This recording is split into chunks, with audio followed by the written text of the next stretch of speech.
देखो रिकॉर्डिंग का मैसेज किया स्क्रीन शेयर में। Yes ma'am. अच्छा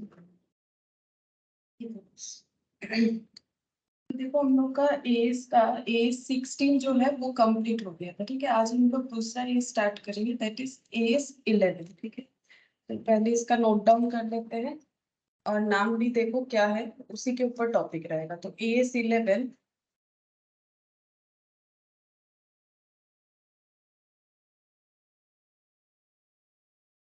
AS11, ठीक है।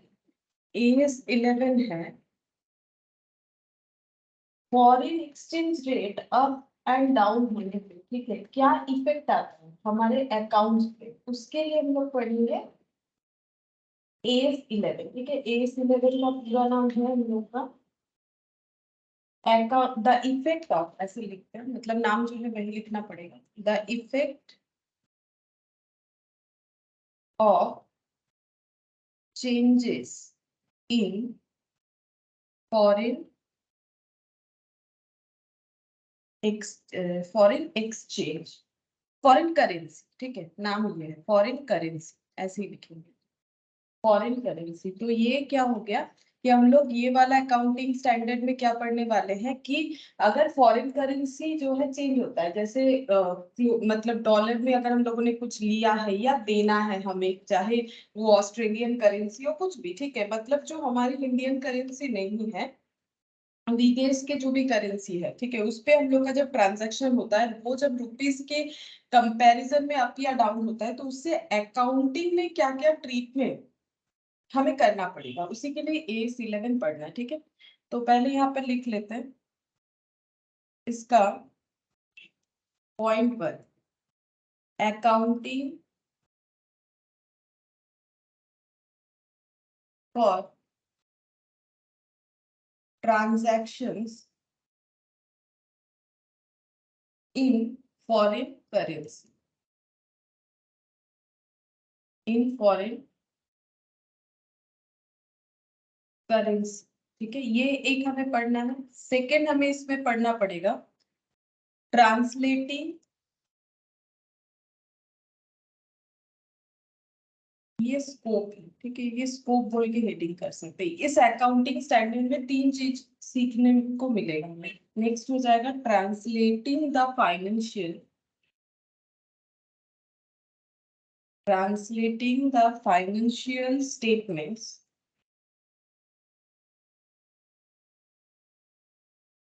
of foreign operations, और थर्ड पॉइंट होगा accounting for foreign currency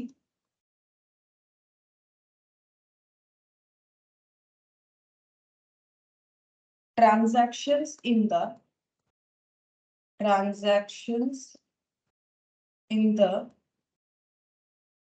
nature of forward exchange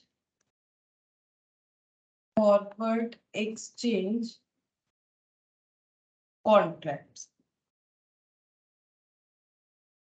ठीक है। तो ये जो इफेक्ट होता है फॉरेन करेंसी चेंज होने पे, इसका अकाउंटिंग ट्रीटमेंट मेनली हमें कहाँ कहाँ देखने को मिलेगा, accounting for transaction in foreign currency. अगर हम लोगों ने फॉरेन करेंसी में कोई ट्रांजैक्शन कर रखा है, मतलब हम लोगों ने कुछ इंपोर्ट किया, एक्सपोर्ट, मतलब फॉरेन से कुछ परचेज किया है या सेल किया है, ठीक है, किसी भी तरह का ट्रांजैक्शन है, तो फॉरेन करेंसी यूज हुआ है। तो अगर फॉरेन करेंसी चेंज होता है तो इफेक्ट क्या होगा। दूसरा translating the financial statement of foreign operations, इस पे एक अलग चैप्टर ही होता है ब्रांच बोल के, ठीक है।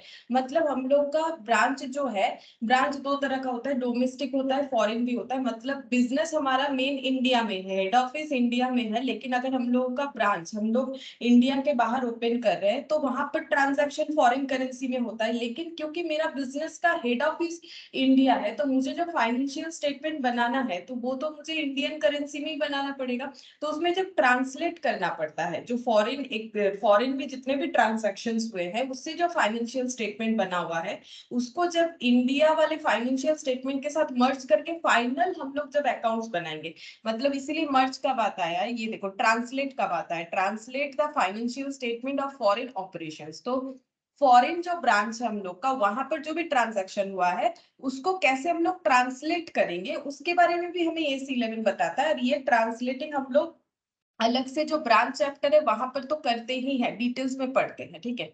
और ये accounting for foreign currency transaction in the nature of forward exchange contract. तो ये 3 अलग अलग पॉइंट हम लोग पढ़ेंगे। तो आज हम लोग ये वाला पॉइंट पढ़ेंगे, accounting for transaction in foreign currency. तो ये 3 चीज हमें सीखना पड़ेगा AS11 के केस में। अच्छा, अब नेक्स्ट हम लोग लिखेंगे इसका मीनिंग। मीनिंग मीनिंग में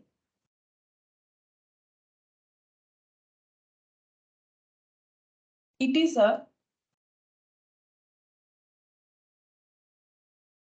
transaction which is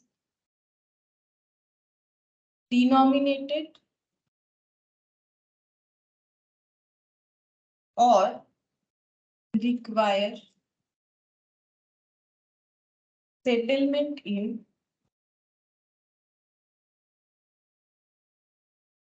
foreign currency। अभी हम लोग ये वाला पढ़ रहे हैं पॉइंट ए के लिए, ठीक है। ये हेडिंग कर सकते हैं, ये पॉइंट ए के लिए मीनिंग है, मतलब accounting for transaction in foreign currency, ये वाला अकाउंटिंग मैंने ऐसे लिख दिया, अकाउंटिंग को accounting for transactions in foreign currency. Accounting for transaction in foreign currency, इसका मतलब क्या है, it is a transaction. Transactions मतलब मॉनेटरी ट्रांजैक्शंस को सेल परचेज या फिर कुछ बिल्स रिसीवेबल बिल्स पेबल, वो भी तो सेल परचेज से जनरेट होता है, तभी तो बिल्स रिसीवेबल बिल्स पेबल, किसी भी तरह का ट्रांजैक्शंस व्हिच इज डिनोमिनेटेड और require settlement in foreign currency, मतलब जिसका सेटलमेंट जो है वो फॉरेन करेंसी से रिलेटेड है, उसके लिए अकाउंटिंग क्या ट्रीटमेंट होगा। तो accounting for transaction in foreign currency. Next यहाँ पर एक एग्जांपल दे देते हैं किस तरह का ट्रांजैक्शन हम लोग बोलेंगे कि फॉरेन करेंसी में हो रहा है, जैसे बाइंग और buying and selling of goods और सर्विसेज इन फॉरेन करेंसी। अगर हम लोग फॉरेन से कुछ परचेज करके ला रहे हैं, मतलब बाइंग, या फिर फॉरेन में कुछ सेल कर रहे हैं, तो फॉरेन करेंसी इन्वॉल्व तो होगा, ठीक है। तो buying and selling of goods और सर्विस इन फॉरेन करेंसी। इसके अलावा और भी एग्जांपल्स है, जैसे कि लेंडिंग और बोरोइंग, लोन देना या लोन लेना, लेंडिंग और बोरोइंग इन फॉरेन करेंसी। अगर हम लोग फॉरेन से लोन ले रहे हैं या लोन दे रहे हैं, ठीक है, तो इसके अलावा और भी एग्जांपल्स हो सकता है, और है यहाँ पर कॉमन लगा देते हैं, और है हम लोग का acquisition and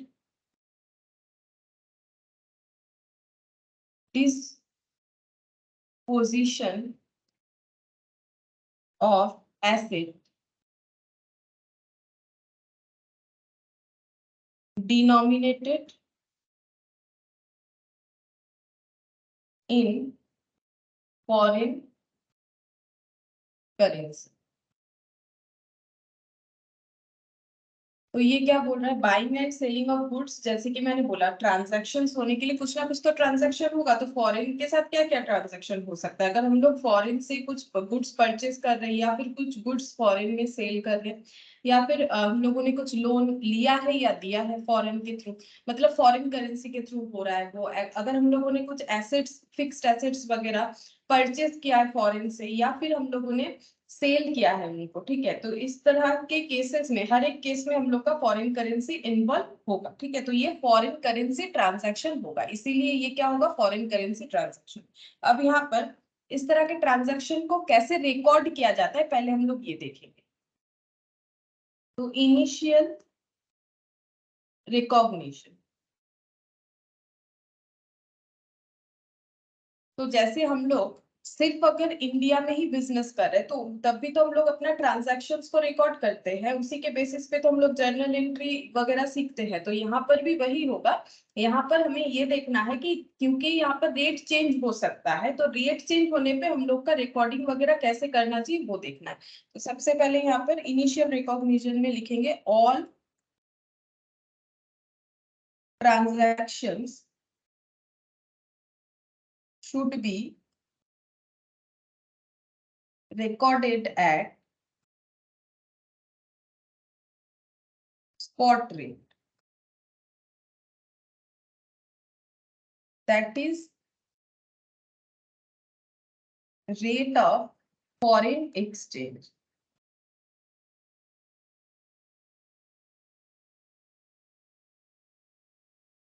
At the date of transaction, at the date of transaction.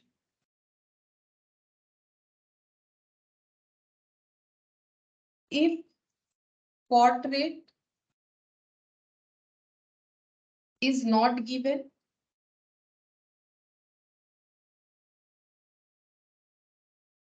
then average rate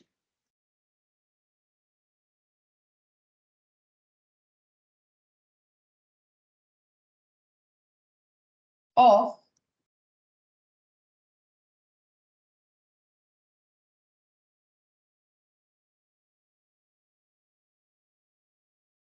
good morning Vishwajit.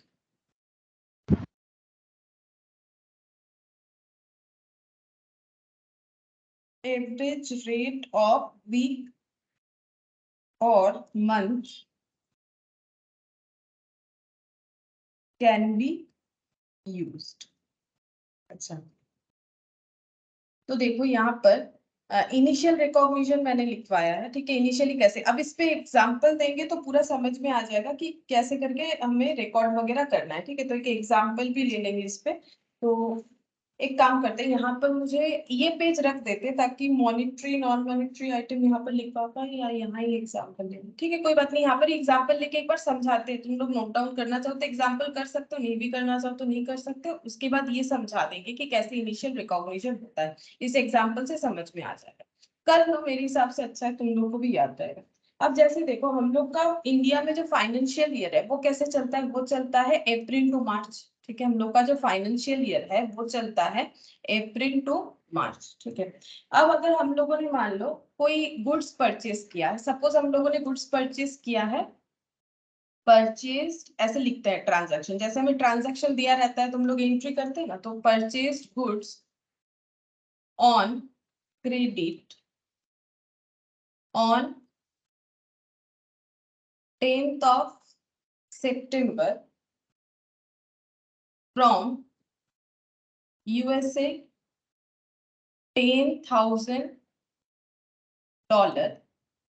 ये लिख दिया मैंने, $10,000 and $1 equal to 70 on that date, ठीक है। मान लो हम लोगों ने यूएसए से गुड्स परचेज किया है क्रेडिट पे, ठीक है। और वो कब किया है, वो हम लोगों ने किया है मैंने कितना लिखा, 10th of September को। तो यहाँ पर सपोज 10th of September को, ये सपोज 20 कर देते हैं, ये मैंने कर दिया 21, ठीक है। तो ये सितंबर कितना हो जाएगा, ये सितंबर हम लोग का 20 रहेगा।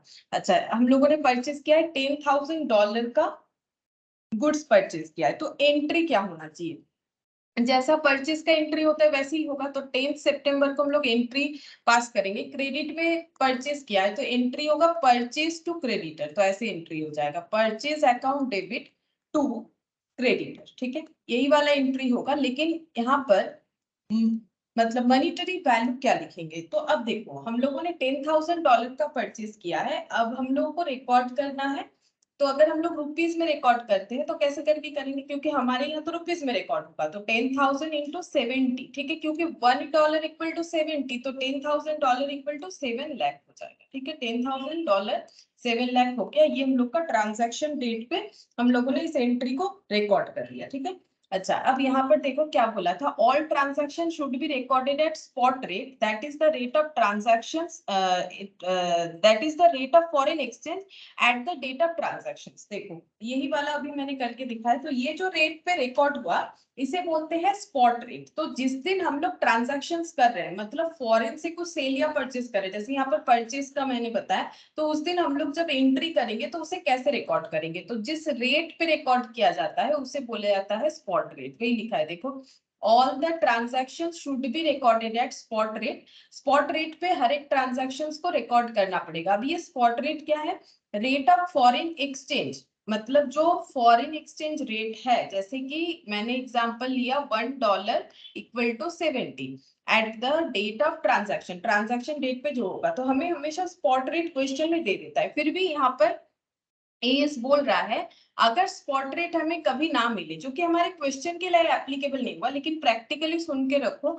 कि अगर हमें स्पॉट रेट नहीं दिया हो या फिर नहीं पता हो, तब हमें क्या करना चाहिए। अगर हमें ट्रांजैक्शन डेट का स्पॉट रेट नहीं पता है, तब हमें एवरेज रेट ऑफ वीक लेना पड़ेगा या फिर मंथ लेना पड़ेगा, डिपेंड करता है, ठीक है। मंथली या वीकली एवरेज रेट लेके, मतलब अलग अलग रेट को ऐड करके एवरेज करके हमें यूज करना पड़ेगा। लेकिन एक मतलब ये हमारे क्वेश्चन पर्पस के लिए ये जरूरी नहीं है, ये वाला पॉइंट हमें मतलब एप्लीकेबल नहीं होगा हमारे क्वेश्चन के हिसाब से। हम लोग को स्पॉट रेट हमेशा दे देगा। अब स्पॉट रेट का मतलब ट्रांजैक्शन डेट पे जो डॉलर और रुपीस में, मतलब जो डॉलर इक्वल टू जितना रुपीस हो रहा है वो हम लोग का हो जाएगा स्पॉट रेट। ट्रांजैक्शन डेट पे जो भी फॉरेन एक्सचेंज रेट रहेगा उसे हम लोग बोलेंगे स्पॉट रेट, ठीक है। अच्छा, अब हम लोग इसको बैलेंस शीट में भी तो रिकॉर्ड करेंगे। जैसे क्रेडिटर को हम लोग बैलेंस शीट में रिकॉर्ड करते हैं, जब हम लोग का 31 मार्च 2021 आएगा तब हम लोग का बनेगा फाइनल अकाउंट या फिर फाइनेंशियल स्टेटमेंट, जो भी बोलो। तो फाइनल अकाउंट जब बनेगा, उसमें जब बैलेंस शीट बनेगा, तो बैलेंस शीट पे हम लोग इस क्रेडिटर को या फिर इस परचेज को ट्रेडिंग अकाउंट में कैसे रिकॉर्ड करेंगे, इसका क्या रूल्स है, ठीक है। तो इसके लिए हमें बोला गया है कि मॉनिटरी आइटम है कि नॉन मॉनिटरी, वो हमें समझना पड़ेगा। तो पहला रिकॉग्निशन हम लोगों ने सीख लिया, इनिशियल रिकॉग्निशन, कि इनिशियली अगर फॉरेन के साथ कुछ हमारा ट्रांजैक्शन हुआ तो हमें उसे कैसे रिकॉर्ड करना पड़ेगा, ठीक है। इसके बाद हम लोग सीखेंगे सब्सिक्वेंट रिकॉग्निशन, मतलब इसके बाद अगर दोबारा रिकॉर्ड करना पड़े, जैसे कि अगर हम लोग का पेमेंट नहीं हुआ क्रेडिटर को अभी तक, अब हम लोग हमारा फाइनल अकाउंट्स बनने को आ रहा है, ईयर एंड हो गया है, तो फिर से हमें क्रेडिटर को बैलेंस शीट में भेजना पड़ेगा और परचेस को हम लोग ट्रेडिंग में भेजेंगे। तो क्या यही 7 लाख में चला जाएगा या फिर इसका भी कुछ रूल्स है? तो देखो, इसका भी एक रूल्स है जिसको हम लोग बोलेंगे सब्सिक्वेंट रिकॉग्निशन। मतलब इसके बाद एक बार तो इनिशियल रिकॉग्निशन तो हो गया, इनिशियली कैसे रिकॉर्ड करेंगे, आफ्टर दैट कैसे रिकॉर्ड करना पड़ेगा वो हम लोग सीखेंगे। यहाँ पेज थोड़ा सा रख रहे हैं, एग्जाम्पल्स को जो है इसको यहाँ पूरा कर लेंगे कैसे करके होगा। तो पहले हम यहाँ पर लिखवा देते हैं नेक्स्ट पॉइंट जो हम लोग करने वाले हैं, दैट इज सब्सिक्वेंट रिकॉग्निशन। यहाँ पर करके दिखा सब्सिक्वेंट रिकॉग्निशन और रिपोर्टिंग एट सब्सिक्वेंट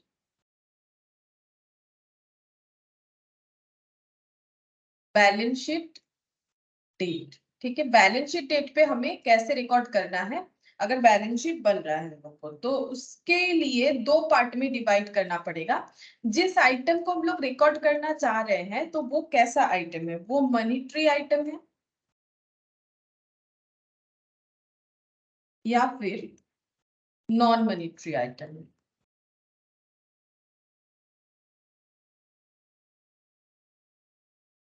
ठीक है। अब मॉनिटरी आइटम का मतलब क्या है,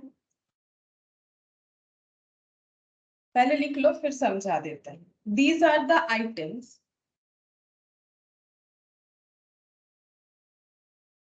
which are receivable or payable in fixed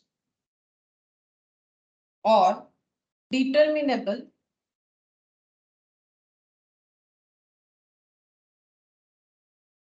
amount of money।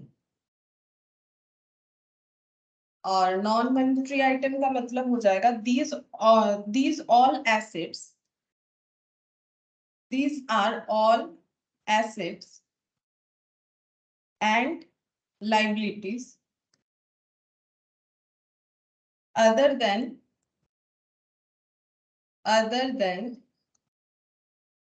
monetary item। अब इस पे एग्जाम्पल भी दे देते हैं, उसके बाद समझा। इस पे एग्जाम्पल हो जाएगा फिक्स्ड एसेट,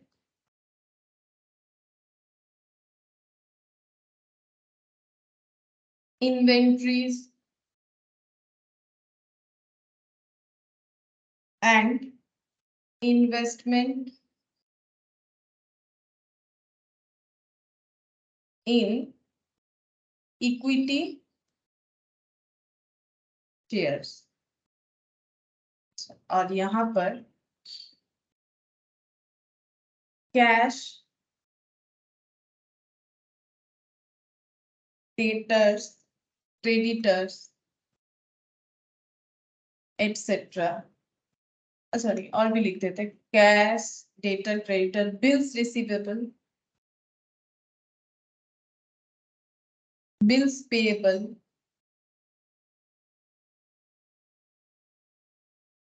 लोन taken,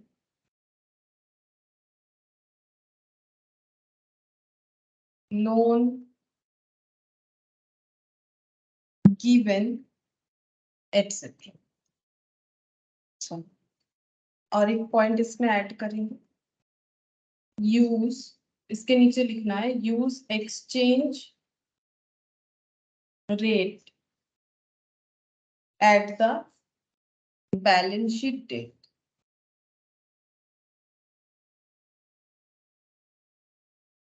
और इसमें लिखना है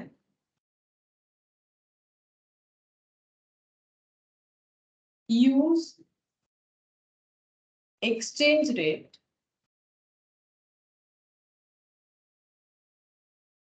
at the date of transaction if item carried at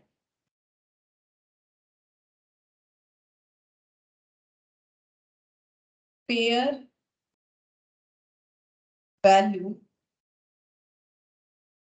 then use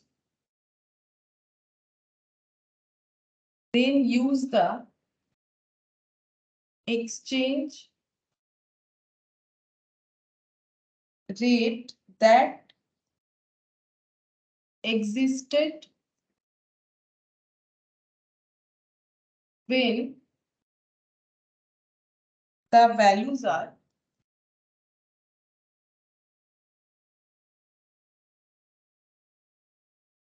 determined।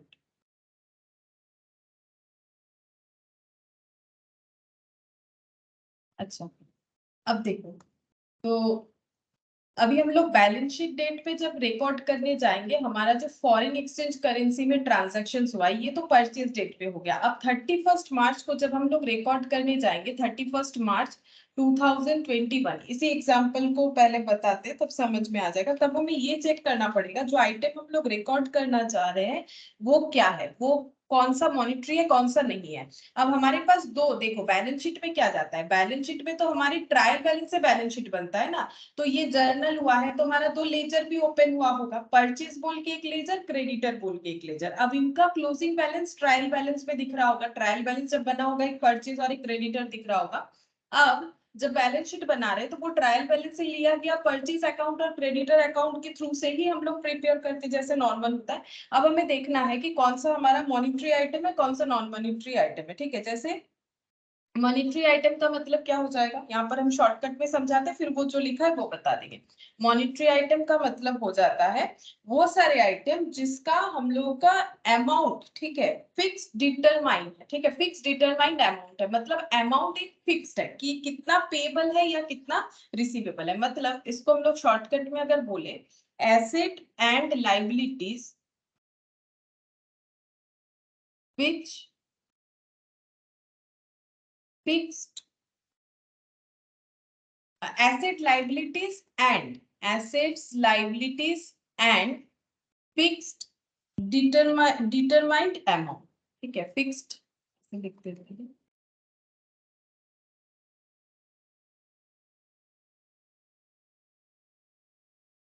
या फिर फिक्स डिटरमिनेबल लिख दो, डिटरमिनेबल अमाउंट, फिक्स डिटरमिनेबल अमाउंट। मतलब ऐसे आइटम को हम लोग मॉनिटरी आइटम बोलेंगे, वो एसेट भी हो सकता है, वो लाइबिलिटीज भी हो सकता है। एसेट मतलब रिसीवेबल, लाइबिलिटीज मतलब पेएबल, ठीक है, जिसका अमाउंट फिक्स्ड होगा। इसीलिए अगर एग्जांपल देखो तो उसमें मैंने लिखा है, देखो, debtor, creditor, bills payable, bills receivable, ठीक है। ये देखो, cash, debtor, creditor, bills receivable, bills payable, loan taken, loan given, ये सब क्या है, मॉनिटरी आइटम है। क्यों? क्योंकि ये सब का अमाउंट जो है वो एक फिक्स्ड अमाउंट है कि कितना देना है या कितना मिलेगा। तो these are the item which are receivable और पेएबल। रिसीवेबल है तो एसेट, ठीक है, और पेएबल है तो लाइबिलिटी, ठीक है। इसीलिए देखो एसेट और लाइबिलिटीज लिखा है मैंने एक ही लाइन पे। इन फिक्स्ड और डिटरमिनेबल अमाउंट ऑफ मनी, ठीक है, जिसका पेएबल या रिसीवेबल अमाउंट फिक्स्ड है या फिर डिटरमाइन है, पहले से ही डिटरमाइन किया गया है, तो इसे हम लोग बोलेंगे मॉनिटरी आइटम। और एक हम लोग का हो जाता है नॉन मॉनिटरी आइटम। तो नॉन मॉनिटरी आइटम क्या होता है? नॉन मॉनिटरी आइटम का मतलब होता है जो मॉनिटरी नहीं है, वो सारे ही नॉन मॉनिटरी आइटम है। मतलब जो not covered under definition of monetary item, ठीक है। जो मॉनिटरी आइटम के डेफिनेशन के अंदर कवर नहीं होता है, वो सभी क्या हो जाएगा, नॉन मॉनिटरी आइटम होगा। अब एक बार इस पे पढ़ के देखो क्या बोल रहा है। These are all the asset and liabilities, मतलब इस तरह के एसेट और liabilities other than monetary item, मतलब वही बोला, जो मॉनिटरी आइटम में कवर नहीं होगा वो सारे नॉन मॉनिटरी आइटम होंगे, ऐसा एस ने हमें बता रखा है, ठीक है। अब इसका भी एग्जांपल्स देखो क्या बोल रहा है। इसके एग्जांपल्स में हमें बोल रहा है फिक्स्ड एसेट, ठीक है। फिक्स्ड एसेट का कोई फिक्स डिटरमिनेबल अमाउंट नहीं है। जैसे उसका तो क्या हो सकता है ना, मार्केट के वैल्यू के साथ अप एंड डाउन। मतलब डेटर क्या है, डेटर अगर किसी को मुझे किसी से मुझे अगर 20,000 मिलेगा तो 20,000 ही मिलेगा। लेकिन फिक्स्ड एसेट का जो मतलब वैल्यू है वो फिक्स डिटरमिनेबल नहीं होता है ना। इन्वेंट्री स्टॉक का भी नहीं होगा। Investment in equity share ups and down होते रहता है, ठीक है। तो इस तरह का जो फिक्स नहीं है, जिसका वैल्यू फिक्स नहीं है, वो सभी नॉन मॉनिटरी होगा। लेकिन जिसका अमाउंट या वैल्यू जो भी बोलो, ये अगर फिक्स्ड है, पेएबल या रिसीवेबल मोड जो भी हो, तो ये हम लोग का हो जाएगा मॉनिटरी आइटम, ठीक है। अब हम लोग को क्या करना पड़ेगा यहाँ पर, देखो क्या बोला है। अगर हम लोग का मॉनिटरी आइटम है तब कैसे क्या करना पड़ेगा, use exchange rate at the balance sheet date. जब हम लोग बैलेंस शीट बना रहे हैं और अगर हम लोग का आइटम मॉनिटरी आइटम है, तब हमें क्या करना पड़ेगा, क्लोजिंग डेट पे। देखो क्या लिखा है, use exchange rate at the balance sheet date. Balance sheet date मतलब क्लोजिंग डेट। क्लोजिंग डेट पे जो एक्सचेंज रेट रहेगा वही हमें यूज करना पड़ेगा, ठीक है। सपोज क्लोजिंग डेट पे हम लोग का एक्सचेंज रेट है, मान लेते हैं यहाँ पर ये $1 इक्वल टू हो गया है 73, जो यहाँ पर था $1 इक्वल टू 70, ठीक है। अब $1 अगर 73 हो गया है, जिस दिन फाइनल अकाउंट्स बन रहा है, तो 31 मार्च 2021 को हम लोग कैसे बैलेंस शीट डेट पे ये रिकॉर्ड करेंगे, ठीक है। अब बैलेंस शीट में क्या रिकॉर्ड, बैलेंस शीट में क्या रिकॉर्ड होगा, ऑब्वियसली क्रेडिटर, परचेज तो ट्रेडिंग में चला जाएगा। तो बैलेंस शीट में अगर हमें रिकॉर्ड करना है तो क्रेडिटर का यहाँ पर हमें चेक करना पड़ेगा कि क्रेडिटर का कंडीशन क्या होगा। तो क्रेडिटर हम लोग का बढ़ जाएगा। क्यों? देखो $70 था, $73 हो गया, तो 3 पर डॉलर, मतलब $1 में 3 रुपीज करके हम लोग का इंक्रीज हो गया। तो इसका मतलब क्रेडिटर का वैल्यू भी हमें क्या करना पड़ेगा, इंक्रीज करना पड़ेगा। तो टू क्रेडिटर, क्रेडिटर बोल के हम लोग यहाँ पर इंक्रीज करेंगे। अब क्रेडिटर हम लोग का मॉनिटरी आइटम है, ठीक है।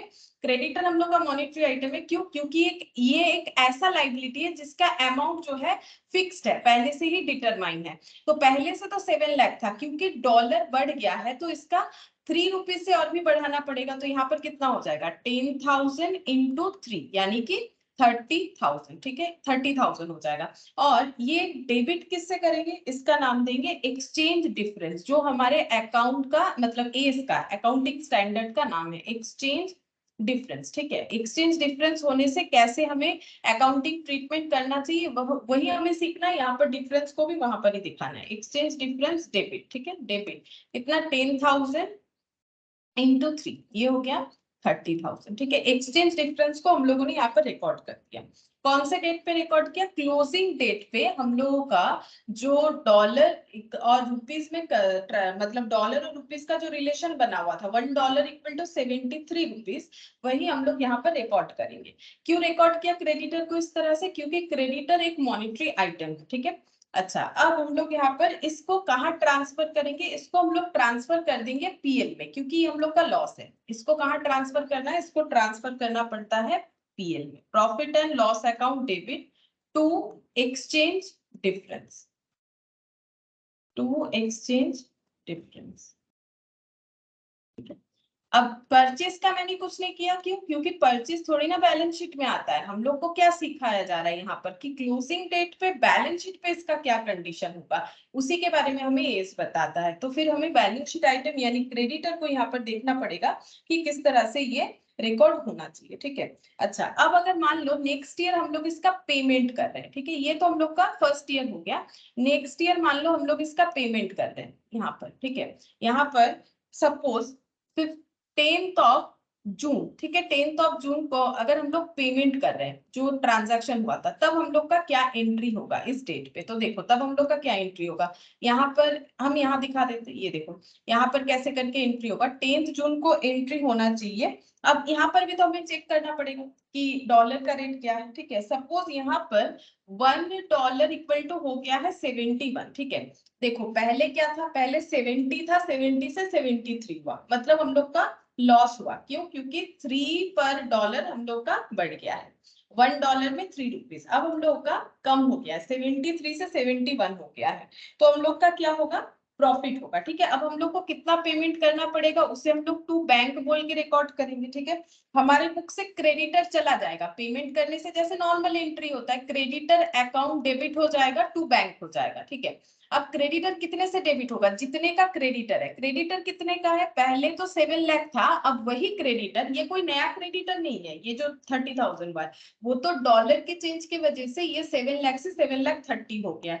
तो हम लोग का क्रेडिटर बुक्स ऑफ अकाउंट्स में ओवरऑल 7,30,000 का है, तो यहाँ पर क्रेडिटर डेबिट भी कितने से होगा, 7,30,000 से होगा, ठीक है। हम लोग को पेमेंट कितना करना पड़ेगा, हम लोगों ने कितने का गुड्स परचेज किया था, $10,000 इंटू कितना हो जाएगा 71, क्योंकि हमें तो डॉलर के हिसाब से ही तो पेमेंट करना है। तो $10,000 का परचेज किया है, अगर रेट अभी $1.71 चल रहा है, तो हम लोग को तो पेमेंट 7,10,000 ही करना पड़ेगा, यानी 20,000 का हम लोग का क्या हो गया, एक्सचेंज डिफरेंस में प्रॉफिट। तो इसे रिकॉर्ड करेंगे ऐसे, टू एक्सचेंज डिफरेंस, ये मैंने शॉर्टकट में लिखा, ठीक है। एक्सचेंज डिफरेंस कितना हो जाएगा 20,000। ये अब ये कहाँ ट्रांसफर होगा, ये भी प्रॉफिट में जाएगा, ये प्रॉफिट है, पहले बार हम लोग का लॉस हुआ था, तो यहाँ पर लिखेंगे exchange difference to profit and loss account, 20,000 बोल के ये ट्रांसफर हो जाएगा, ठीक है। इस तरह से हम लोग को ट्रांजैक्शंस का इंपैक्ट देखना पड़ेगा। तो हम लोग क्या देख रहे हैं अभी, ये देख रहे हैं accounting for transaction in foreign currency. हम लोगों ने फॉरेन करेंसी में कुछ परचेस किया था और ईयर एंड आ गया था, तो हम लोगों ने अपना बैलेंस शीट भी बनाया। तब हम लोगों ने चेक किया कि जो फॉरेन करेंसी में हम लोगों ने ट्रांजैक्शंस किया था वो मॉनिटरी आइटम का था कि नॉन मॉनिटरी, तो मॉनिटरी आइटम का था। अब मॉनिटरी नॉन मॉनिटरी कैसे पता चलेगा, जिस आइटम का रिसीवेबल या पेएबल होना फिक्स्ड है, फिक्स अमाउंट में डिटरमाइन कर सकते वो मॉनिटरी, जिसका नहीं कर सकते वो नॉन मॉनिटरी। अब यहाँ पर दो लेजर था, परचेज क्रेडिटर, तो बैलेंस शीट में क्या रहता है, क्रेडिटर। अब क्रेडिटर कौन सा आइटम है, मॉनिटरी आइटम है। मॉनिटरी आइटम है तो जिस दिन क्लोजिंग डेट, जिस दिन बैलेंस शीट बन रहा है, उस दिन का जो हमारा एक्सचेंज रेट है उस पर रिकॉर्ड होगा। अगर उस पर प्रॉफिट होता है तो प्रॉफिट, लॉस होता है तो लॉस, ठीक है। उसके बाद पेमेंट के दिन फिर से हमें क्या देखना पड़ेगा, पेमेंट के दिन हमें देखना पड़ेगा अगेन कि डॉलर का रेट क्या चल रहा है, और उसी हिसाब से हम लोग यहाँ यहाँ पर पेमेंट का जो है ट्रांजैक्शन एंट्री करेंगे। ठीक है, तो यहाँ पर मैंने क्या लिखवाया, वही लिखवाया कि मॉनिटरी आइटम क्या होता है और उसको कैसे रिकॉर्ड करेंगे। अगर हम लोग का नॉन मॉनिटरी आइटम है तो उसे कैसे रिकॉर्ड करेंगे। अब नॉन मॉनिटरी आइटम में मैंने ये सब लिख के दिखाया कि क्या क्या एग्जांपल्स दिखाया जिसका वैल्यू फिक्स नहीं है, जैसे शेयर में इन्वेस्टमेंट कर देना, फिक्स्ड एसेट, इन्वेंट्रीज। ठीक है, अच्छा अब अगर मेरा नॉन मॉनिटरी आइटम है तब हमें क्या यूज करना चाहिए, use exchange rate at the date of transaction ही रिकॉर्ड करना चाहिए। बात समझो, अगर मेरा कोई नॉन मॉनिटरी आइटम होता, जैसे मान लो अगर हम कुछ शेयर खरीद के रखते, जैसे मैंने यहाँ पर गुड्स परचेज किया था, अगर हम शेयर खरीद के रखते तो वो मेरा नॉन मॉनिटरी आइटम होता, मतलब investment in non monetary item. तब हम लोगों को क्लोजिंग डेट पे भी कौन सा मतलब डॉलर का रेट लगाना पड़ता जो हम लोग का डेट ऑफ ट्रांजैक्शन का था। ठीक है, इफ आइटम कैरीड, अच्छा अगर ये एक एक्सेप्शन है वो भी बताते हैं। पहले ये डिफरेंस समझ लो, अगर ये मॉनिटरी आइटम है इसीलिए क्रेडिटर का हम लोगों ने यहाँ पर क्लोजिंग डेट पे जो रेट था उस पे रिकॉर्ड कर दिया।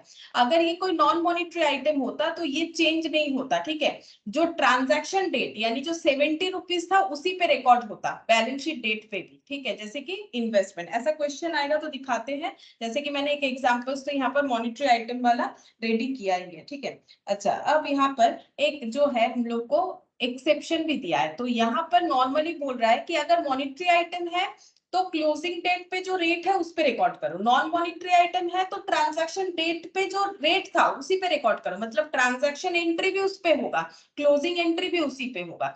अब बोल रहा है लेकिन अगर कोई हमारा ऐसा आइटम है जो कि फेयर वैल्यू पे हमें दिखाना है, if item carried at fair value then use the exchange rate that existed when the values are determined। ठीक है, अगर हम लोग का आइटम को हमें फेयर वैल्यू में दिखाना है, नॉन मॉनिटरी आइटम को अगर हमें फेयर वैल्यू में दिखाना है तब हमें क्या करना पड़ेगा, वो एक्सचेंज रेट यूज करना पड़ेगा जब हम लोग उसका फेयर वैल्यू डिटरमाइन कर रहे हैं। ठीक है, अगर हम लोग किसी नॉन मॉनिटरी आइटम का फेयर वैल्यू डिटरमाइन करना चाहते हैं तो जिस दिन करना चाह रहे हैं उस दिन जो एक्सचेंज रेट होगा उस पे रिकॉर्ड होना चाहिए। बाकी ये एक्सेप्शन जो है एग्जाम पॉइंट ऑफ व्यू से जरूरी नहीं है, सिर्फ जानने के लिए हमें सिर्फ इतना पता करना है ये वाला। ठीक है, यहाँ पर हम लोग का हमेशा जो है एक्सचेंज लॉस या गेन आ सकता है। क्यों आ सकता है, क्योंकि हम लोग ट्रांजैक्शन डेट पे जब रिकॉर्डिंग कर रहे हैं तब एक तरह का रेट लेंगे जो एप्लीकेबल था, क्लोजिंग डेट पे जो रेट होगा वो लेंगे तो डिफरेंस आ सकता है। ठीक है, पेमेंट डेट पे जो रेट था वो लेंगे तब भी डिफरेंस आ सकता है। लेकिन अगर नॉन मॉनिटरी आइटम हुआ तो ट्रांजैक्शंस पे भी जो रेट होगा क्लोजिंग डेट पे भी वही रेट लेना है, तो इस वजह से एक्सचेंज डिफरेंस इसमें कभी नहीं आएगा। नॉर्मल सा बात है ना, अगर हमें 70 ही रखना है हर जगह पे तो फिर कैसे डिफरेंस आएगा, डिफरेंस तो नहीं आएगा। ठीक है, तो इस पे भी क्वेश्चन आएगा तो देखेंगे। अच्छा अब नेक्स्ट यहाँ पर लिखते हैं कैसे करके रिकॉग्नाइज किया जाता है एक्सचेंज डिफरेंस को, जो कि मैंने दिखा दिया है। ये पीएल में जाएगा जैसे अभी दिखाया, तो इसका लिख लेते हैं, recognition of exchange difference.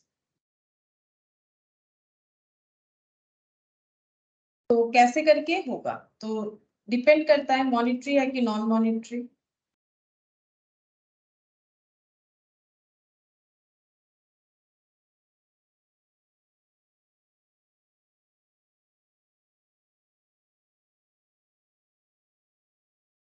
To be recognized as expense or income, that is to be debited or credited to PL, credited to PL. ठीक है, तो एक्सचेंज रेट की वजह से अगर प्रॉफिट हो रहा है तो इनकम की तरह पीएल में क्रेडिट कर दो, अगर लॉस हो रहा है तो एक्सपेंस दिखा दो। जैसे कि देखो ये एग्जांपल में दोनों चीज हुआ, यहाँ पर हम लोग का पहले एक्सचेंज रेट जो है ये हम लोग का लॉस बना तो हम लोगों ने उसे पीएल में डेबिट कर दिया, आफ्टर दैट जो वैल्यू निकल के आया उससे हमारा प्रॉफिट बना तो इसको हम लोगों ने पीएल में क्रेडिट कर दिया। ये कौन सा आइटम था, क्रेडिटर था, कौन सा, मॉनिटरी आइटम। ठीक है, तो वही मैंने यहाँ पर लिखवा भी दिया। अब नॉन मॉनिटरी आइटम का क्या होगा, नॉन मॉनिटरी आइटम को क्या करना है, नो सब्सिक्वेंट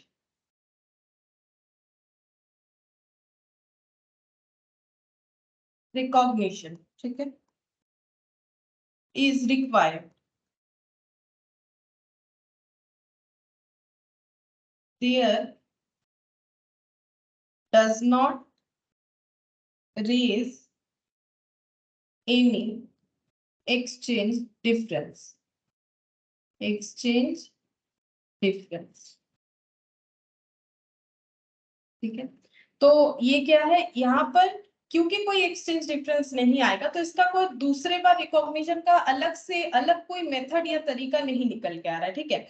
जैसे मैंने पहले ही बोला, नॉन मॉनेटरी आइटम को कैसे रिकॉर्ड करना है, हमेशा उसके ट्रांजैक्शन डेट पे जो डॉलर का जो रेट चल रहा है उसी पे रिकॉर्ड करना है। जब हम लोग क्लोजिंग डेट पे भी उसी पे रिकॉर्ड करना है, तो फिर हम लोग का डिफरेंस तो कुछ नहीं आएगा। अगर हमें 70 का 70 ही रखना है, डिफरेंस कुछ नहीं आएगा। अगर डिफरेंस नहीं आएगा तो पीएल में जो हमें सेंड करते हैं यहाँ पर, जैसे हम लोग पीएल में चार्ज करते हैं या पीएल में ट्रांसफर, जो भी बोलो, जैसे मॉनेटरी में हो रहा है, नॉन मॉनेटरी में कुछ नहीं आएगा, क्योंकि जब डिफरेंस ही हम लोग कंसीडर नहीं कर रहे हैं, चाहे अप हो या डाउन हो, तो नॉन मॉनेटरी आइटम में सब्सिक्वेंट रिकॉग्निशन का कोई तरीका निकल के आ ही नहीं रहा है, इसीलिए subsequent recognition is not required, वही लिखवाया हुआ है। देखो, subsequent recognition is not required, there does not raise any exchange difference, क्योंकि कोई एक्सचेंज डिफरेंस रेज ही नहीं करेगा। जब हम लोग रेट ही चेंज नहीं करेंगे तो कैसे होगा, है ना। अच्छा, अब ये हो गया हम लोग का। अब इस पे देखो, जो क्वेश्चंस है वो कर लेते हैं पहले। जैसे कि ये वाला इलास्ट्रेशन 1, इसमें हमें क्या करना है, क्लासिफाई करके दिखाना है कि कौन सा आइटम मॉनिटरी आइटम है और कौन सा नॉन मॉनिटरी आइटम है। तो तुम लोग बताओ कि कौन सा मॉनिटरी है और कौन सा नॉन मॉनिटरी है। जैसे कि inventories, trade receivable, investment in equity share, property, plant and equipment. नाम बताना है कि कौन सा मॉनिटरी आइटम है और कौन सा नॉन मॉनिटरी आइटम। बोलो। मॉनिटरी आइटम का मतलब जिसका अमाउंट फिक्स्ड है, डिटरमाइन है, ठीक है, मतलब जिसे हम लोग फिक्स्ड अमाउंट में बोल सकते हैं। हाँ मैम, हाँ, ये एक एक बताओ, इन्वेंट्रीज क्या होगा, बोलो। Non monetary. नॉन मॉनिटरी, हाँ। और ये ट्रेड रिसीवेबल, मॉनेटरी। हाँ हाँ। और investment in equity share, non monetary. हाँ हाँ, ये तो फ्लक्चुएट करेगा ना। और PP, fixed asset, monetary. Non monetary, ठीक है। मैम, पीपी तो फिक्स्ड रेट होता है ना, तो मॉनेटरी हुआ ना। नहीं, फिक्स्ड रेट होता है वो कैसे, वो तो रिकॉर्ड करने का तरीका है। हम लोग जब फिक्स्ड एसेट को एक्वायर करते हैं तो अलग अलग मेथड से उसे रिकॉर्ड करते हैं, लेकिन जब हम लोग इसको पेबल रिसीवेबल मोड में, सोचो अगर हम लोग किसी को बेचने जाएंगे, क्या जरूरी है वही अमाउंट भी बेच देंगे जो बैलेंस शीट में रिकॉर्डेड है? सोच के देखो। मैम, ये फिक्स्ड एसेट तो है ना।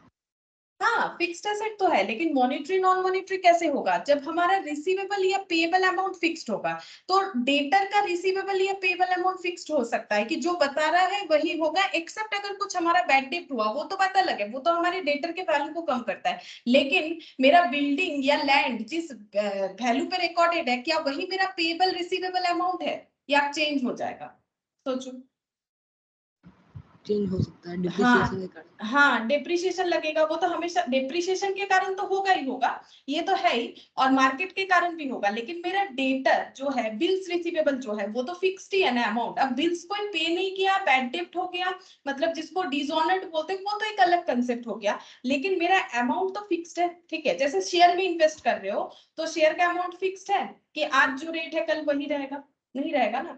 और वैसे नहीं, ही चेंज। हाँ, पीपी का अमाउंट जो लिख रहे हो, वो तो लिखने का तरीका है कि हम हिस्टोरिकल कॉस्ट मेथड फॉलो कर रहे हैं कि कुछ और, जो कि हम लोग एज 10 में पढ़ रहे थे, है ना। लेकिन अगर हम लोग का जो मार्केट में, जब हम लोग इसको रिसीवेबल या पेबल, मतलब अगर हम लोग फिक्स्ड एसेट खरीद रहे हैं या बेच रहे हैं, तो उस केस में हम लोग का ये अमाउंट जो है, मतलब ये जो डेटा है जो जिस पे रिकॉर्ड रहता है, वो हम लोग का फिक्स डिटर्मिनेबल अमाउंट नहीं होता है। जैसे कि डेटर क्रेडिटर, ये हम लोग का फिक्स डिटर्मिनेबल अमाउंट है। जो अमाउंट है वो हम लोग बोल सकते हैं कि इतना ही है। लेकिन ये सारे केस में ये भी एसेट लाइबिलिटी है, ये भी एसेट लाइबिलिटी है, ऐसा बात है। कैश भी तो एसेट है ना, डेटर भी तो एसेट है, क्रेडिटर लाइबिलिटी है, बिल्स रिसीवेबल। लेकिन फिक्स्ड एसेट के केस में ऐसा नहीं होता है। जैसे कि लैंड, बिल्डिंग, ये सब वैल्यू जो है वो फिक्स डिटर्मिनेबल रिसीवेबल या पेबल अमाउंट नहीं है, ठीक है। डिटर्मिनेबल बोलने से पेबल रिसीवेबल में भी हमें फिक्स दिखना चाहिए। अगर पेबल रिसीवेबल अमाउंट फिक्स नहीं है तो हम लोग उसे नॉन मॉनिटरी बोलेंगे, इसीलिए। अच्छा, ये आंसर जो है ये सिर्फ एक एक लाइन अगर लिख के आ जाओगे तब, लेकिन नहीं होगा। इसमें हम लोग को ना लिखना पड़ेगा थोड़ा सा कि हम लोग इसको क्यों मॉनिटरी बोल रहे, किस क्यों नहीं। तो ये जो मैंने लिखवा दिया है ना, अगर तुम लोग ये लिख दोगे तो हो जाएगा कि according to AS 11 monetary item का मतलब और नॉन मॉनिटरी आइटम का मतलब। एंड देन ये जो आइटम है इसमें हम लोग इस तरह से क्लासिफाई करेंगे कि ये इन्वेंट्रीज जो है, inventories, investment in equity share और प्रॉपर्टी प्लांट इक्विपमेंट, ये सारे नॉन मॉनिटरी है। ट्रेड रिसीवेबल जो है वो मॉनिटरी आइटम है। इस तरह से लिखना पड़ेगा। सिर्फ हम लोग अगर नाम लिख के आ जाएंगे ना तो उसमें हमें पूरा नंबर नहीं मिलेगा। अच्छा, अब देखो इलास्ट्रेशन 2, यहाँ पर क्या बोल रहा है, goods purchased on 1/1/2001 for $15,000, exchange rate 75, exchange rate on 31 मार्च, मतलब जिस दिन अकाउंटिंग ईयर एंड होगा 74, डेट ऑफ एक्चुअल पेमेंट जैसा मैंने अभी क्वेश्चन करवाया वैसा ही है, सिर्फ जो है थोड़ा सा चेंज है वैल्यूज और कुछ नहीं। You are required to ascertain the loss और gain to be recognised for financial year ended 31 March 2001, 31 March 2002 एज पर AS11। AS11 के हिसाब से हम लोग को ये बताना है कि अगर हम लोग का ये रिकॉर्ड करते हुए किसी तरह का लॉस या प्रॉफिट हो रहा है तो उस पे हमें किस तरह से इसका मतलब अकाउंटिंग ट्रीटमेंट करना पड़ेगा। तो पहले देखो यहाँ पर चाहे आइटम मॉनिटरी हो चाहे नॉन मॉनिटरी हो, हमें रिकॉर्ड तो करना पड़ेगा। अगर हम लोगों ने ट्रांजैक्शंस किया है तो रिकॉर्ड करना ही पड़ेगा। तो पहले रिकॉर्ड कैसे होता है, रिकॉर्ड चाहे मॉनिटरी हो नॉन मॉनिटरी हो, रिकॉर्ड हमेशा जो है स्पॉट रेट पे होगा। स्पॉट रेट मतलब जिस दिन हम लोगों ने परचेज किया है उस दिन का रेट। तो परचेज कब किया है, 1/1/2001 में। तो यहाँ पर लिखेंगे ऐसे करके 1/1/2001, यहाँ पर लिखेंगे purchase to creditor, purchase account debit to creditor. ठीक है, purchase account debit to creditor, ये कितना हो जाएगा, $15,000 है और 75 करके इसका रेट है। तो ऐसे हो जाएगा $15,000 इंटू 75। तो देखो कितना होता है,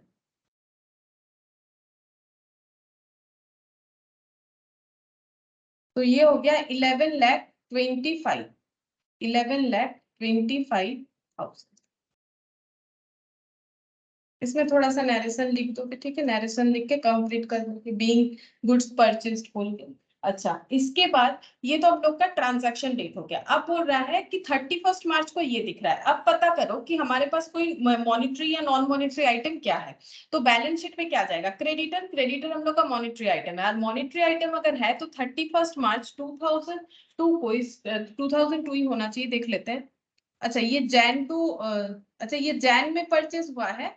अच्छा अप्रैल 2001 का होगा, ये 31 मार्च 2001 है। ठीक है, मतलब जैन में परचेज हुआ है। ठीक है, मार्च में क्लोजिंग डेट आ गया। अब क्रेडिटर कम हो गया है, मतलब सॉरी डॉलर कम हो गया तो क्रेडिटर को कम करना पड़ेगा 75 से 74, मतलब 1 रुपी करके जो है हमारा प्रॉफिट रिकॉर्ड होना चाहिए। ठीक है, तो क्रेडिटर मेरा कम होगा। पहले डिटरमाइन ऐसे करेंगे कि क्रेडिटर कम होगा। पहले 75 पे रिकॉर्ड था, पहले $1 अगर 75 था और अभी आज के डेट पे मतलब 31 मार्च को अगर $1 हम लोग का 74 हो गया है तो क्रेडिटर को हम लोग कैसे रिकॉर्ड करेंगे, क्योंकि क्रेडिटर हम लोग का मॉनिटरी आइटम है तो क्रेडिटर को हम लोग को 1 रुपी से कम कर देना पड़ेगा। तो कम करने से क्रेडिटर अकाउंट को डेबिट करना पड़ेगा। तो ये डेबिट क्रेडिट का रूल्स तो नॉर्मल है जैसे होता है। तो यहाँ पर क्रेडिटर को पहले डेबिट करते हैं, यहाँ लिखेंगे क्रेडिटर अकाउंट डेबिट। तो कितने से कम करेंगे, 1 रुपया करके। ठीक है, तो $15,000 में हम लोग 1 रुपी करके कम कर देंगे। तो ये हो जाएगा हम लोग का 15,000 रुपीज। ठीक है,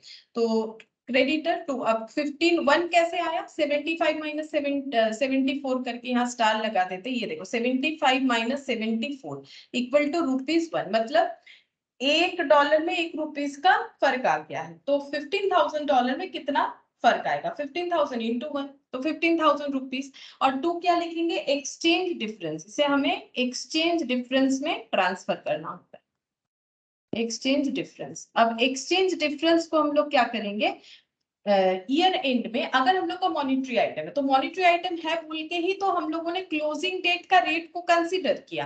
तो अगर मॉनिटरी आइटम है तो इसे हमें पीएल में ट्रांसफर करना चाहिए, जिसके लिए देखो मैंने ये लिखा है। ठीक है, ये रिकॉग्नाइज हो जाएगा पीएल में। अब पीएल में ये क्रेडिट होगा, प्रॉफिट है तो 2 PL बोल के यहाँ पर 15,000 और ये हो जाएगा exchange difference, exchange difference account debit, ये हो गया 15,000। तो 15,000 हम लोग का प्रॉफिट एंड लॉस अकाउंट में चला गया।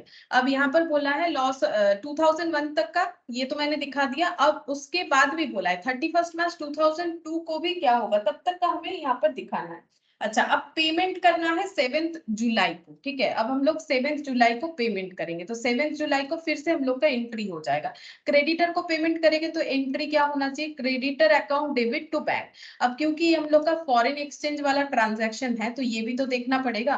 तो क्रेडिटर कितना बना था पहले देखेंगे, उतने से ही बुक्स ऑफ अकाउंट से आउट हो जाएगा। तो क्रेडिटर था 11,25,000, उसमें से हम लोग का 15,000 कम कर दिया जाएगा। तो ये हो गया क्रेडिटर, करेंटली दिख रहा है 11,10,000। तो हमारे बुक्स ऑफ अकाउंट से 11,10,000 का क्रेडिटर हम लोग यहाँ पर हटाएंगे।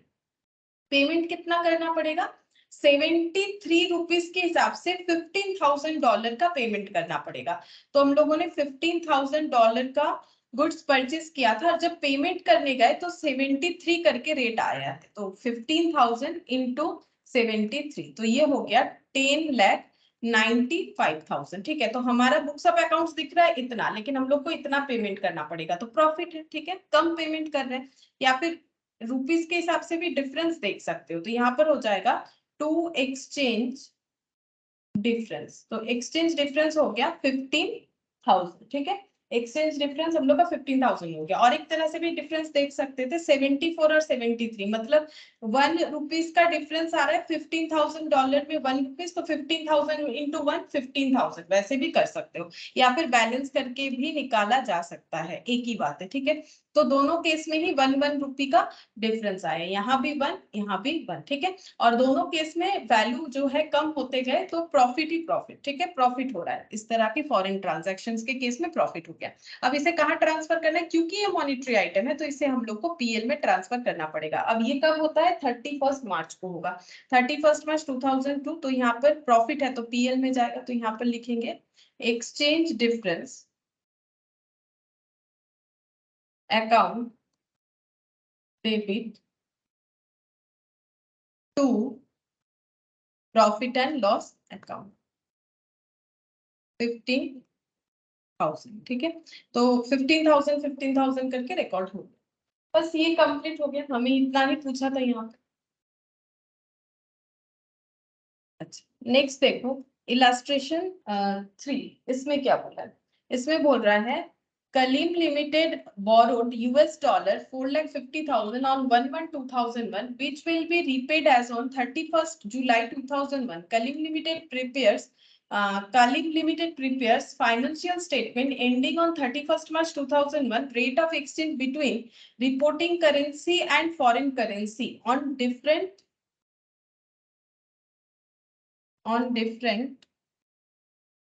dates are as under 1/1/2001, 31st March और 31st जुलाई, ऐसे करके दिखा है। ठीक है, अब हमें क्या करना पड़ेगा, इसका इफेक्ट दिखाना पड़ेगा। ठीक है, इसका इफेक्ट दिखाना पड़ेगा कि इफेक्ट क्या हो रहा है।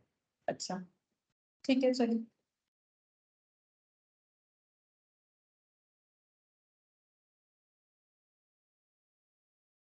Illustration question 3। ठीक है, क्वेश्चन नंबर 3। अच्छा, इसमें देखते हैं बोरो किया है, पहले ड्रॉ कर लेते हैं कौन सा डेट है। बोरो किया गया है 1/1/2001, 1/1/2001 में $450 US $, 450। ये क्या है, ये लोन लिया गया है, गुड्स परचेज नहीं है, इस बार लोन दिया है। अच्छा, will be repaid as on 31st July 2001। Repay कब करना है, 31st जुलाई, मतलब यहाँ लिख देते 31st जुलाई 2001 को रीपे कर देना है। और Kalim limited prepares financial statement ending on 31st March 2001। अच्छा, 31st मार्च 2001 को ये लोग अपना फाइनेंशियल स्टेटमेंट क्लोज कर रहे हैं। ठीक है, अच्छा, अब ये क्या हो गया, rate of exchange between reporting currency. अच्छा, ये हम लोग का है रीपेड डेट। ठीक है, और ये हम लोग का closing date of financial statement इस दिन बनेगा। अच्छा, अब यहाँ पर रेट देख लो, 1/1 को 48, 1/1 मतलब जिस दिन लोन लिया गया है उस दिन रेट चल रहा है 1 US डॉलर इक्वल टू ₹48, ठीक है। और यहाँ पर 1 US डॉलर 31 मार्च को 1 US डॉलर इक्वल टू 49 और यहाँ पर 1 US डॉलर इक्वल टू ₹49.50, ठीक है। अब हम लोग को क्या करना है, इसका इफेक्ट दिखाना है। तो कैसे दिखाएंगे, पहले तो हम लोग आइटम जो भी हो, मॉनिटरी हो या नॉन मॉनिटरी हो, सबसे पहले तो ट्रांजैक्शन डेट पे इसका रिकॉर्डिंग होना चाहिए। तो ट्रांजैक्शन डेट कब है, 1/1/2001। इस दिन हम लोगों ने लिया है यूएस से लोन, ठीक है। तो लोन लेने से जैसे बैंक टू लोन होता है, तो यहाँ पर भी हम लोग वैसे ही एंट्री कर देंगे, bank account debit to foreign loan, ठीक है, टू फॉरेन लोन अकाउंट। कितना लोन लिया है, 4,50,000। ये तो डॉलर में है, हमें अपने फाइनेंशियल अकाउंट में तो इंडियन करेंसी में रिकॉर्ड करना है, तो इंटू 40 ट्रांजैक्शन 216 लाख। हाँ 216 लाख, ठीक है। 216 लाख हो जाएगा, इतना हम लोगों का लोन लिया गया है। ये लोन लेने का एंट्री हो गया। अब नेक्स्ट आ रहा है, ईयर एंड हो रहा है 31 मार्च 2001। अब हमें सोचना पड़ेगा कि अगर हमारा कोई फॉरेन ट्रांजैक्शन हो रखा है तो क्या वो मॉनिटरी आइटम है कि non monetary. Bank account debit to foreign loan, तो ये लोन जो है, लोन का अमाउंट डिटर्मिनेबल होता है, ये थोड़ी ना चेंज होता है, ये फिक्स डिटर्मिनेबल अमाउंट है। तो ये जो चेंज हो रहा है ना, ये तो एक्सचेंज रेट के लिए चेंज हो रहा है, लेकिन लोन तो 4,50,000 का ही है, उसका कोई चेंजेस नहीं है, वो तो एक्सचेंज रेट की वजह से कम ज्यादा होते रहता है। ये फिक्स डिटर्मिनेबल अमाउंट है, तो इसका मतलब ये हम लोग का मॉनिटरी आइटम हो गया। अगर मॉनिटरी आइटम है तो बैलेंस शीट के क्लोजिंग डेट पे जिस रेट पे हो रहा है उसी रेट पे हमें रिकॉर्ड करना पड़ेगा। तो लोन का वैल्यू बढ़ जाएगा, क्यों, देखो 48 था 49, ₹1 पर डॉलर से बढ़ जाएगा। तो लोन को हम लोग और भी क्रेडिट करेंगे, तो टू फॉरेन लोन और भी हमें यहाँ पर एक्स्ट्रा रिकॉर्ड करना पड़ेगा, टू फॉरेन लोन, ठीक है, एक्स्ट्रा रिकॉर्ड होगा। और डेबिट किस चीज से होगा, लॉस हो रहा है, तो foreign exchange difference, exchange difference. अब कितना अमाउंट से रिकॉर्ड करना पड़ेगा वो भी चेक करेंगे। तो कितना डॉलर, 4.5 लाख। 4.5 लाख, हाँ $4,50 है। और पर डॉलर का जो डिफरेंस है $4,50 है, और पर डॉलर का दिख ही रहा है ₹1 का डिफरेंस है, 48 से 49 हो गया, ₹1 से बढ़ा दो, तो ये हो गया 4,50,000। हम लोग का लोन जितना था, कुछ आया था 216 लाख आया था, और भी उसमें इतना ऐड हो जाएगा, ठीक है। लोन का अमाउंट इतना हो गया। अब पेमेंट वाला डेट, 31 जुलाई 2001 को हम लोग पेमेंट करेंगे। तो 31 जुलाई 2001 को जब हम लोग पेमेंट कर रहे हैं, तब हम लोग का रेट क्या हो रहा है, 49.5, और भी 0.5 से बढ़ गया, ठीक है। अब रीपे हो रहा है, तो लोन अकाउंट हमारे बुक से चला जाएगा। तो फॉरेन लोन को हमें करना पड़ेगा debit, foreign loan account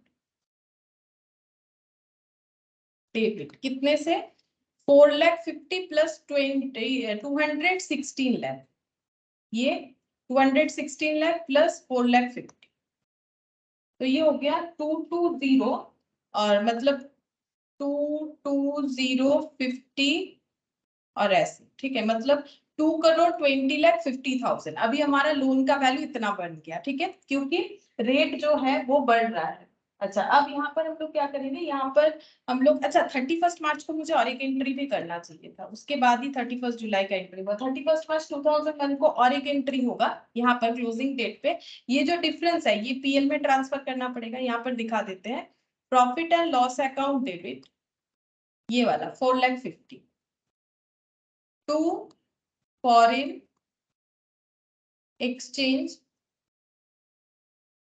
difference 4,00,000, ठीक है। अब 31 जुलाई का पेमेंट फिर से, तो ये पेमेंट हो रहा है, इतना हमें पेमेंट करना पड़ेगा। अच्छा, टू मतलब इतना पेमेंट नहीं, ये हमारा लोन का अमाउंट था, पेमेंट कितना करना पड़ रहा है, देखो लोन कितना लिया गया था, 49.5 से पेमेंट करना पड़ेगा उसके हिसाब से। 49.5 इंटू लोन कितना लिए थे, $4.5 लाख, $4,50,000, ये है डॉलर, ठीक है, ये हम लोग का रुपीस है। तो 4,50,000 इंटू 49.5, तो ये हो गया 2 करोड़ 22,75,000। अमाउंट तो बढ़ेगा ही, क्यों बढ़ेगा नहीं, देखो बढ़ना तो चाहिए ना, क्योंकि 49 से 49.5 हो गया, 0.5 करके बढ़ गया है। अब डिफरेंस कितना आ जाएगा, ये दोनों का डिफरेंस निकाल लो, या फिर अगर चाहो तो 0.5 करके भी डिफरेंस निकाल सकते हो। अब लॉस हुआ है तो इसको हम लोग लिखेंगे फॉरेन डेबिट करना। 2,25,000। हाँ 2 लाख, हाँ 2,25,000 फॉरेन एक्सचेंज डिफरेंस, 2,25,000, ठीक है।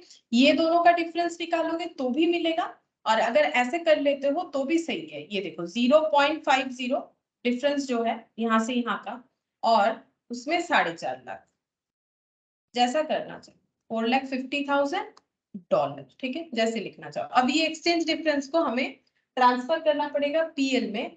ये कब होगा, ईयर एंड में होगा, 31 मार्च 2002 के ईयर एंड में होगा। यहाँ बोला नहीं कि 31, यहाँ से बोला कि जो है मतलब क्या क्या इंपैक्ट हो रहा है वो दिखाओ, तो हम लोग ये लिख देते हैं। जब हम लोग का बैलेंस शीट बनेगा, मतलब फाइनल अकाउंट, तब हम लोग इसको ट्रांसफर करेंगे। तो ये हो जाएगा profit and loss account debit 2,25,000, 2,25,000 to foreign exchange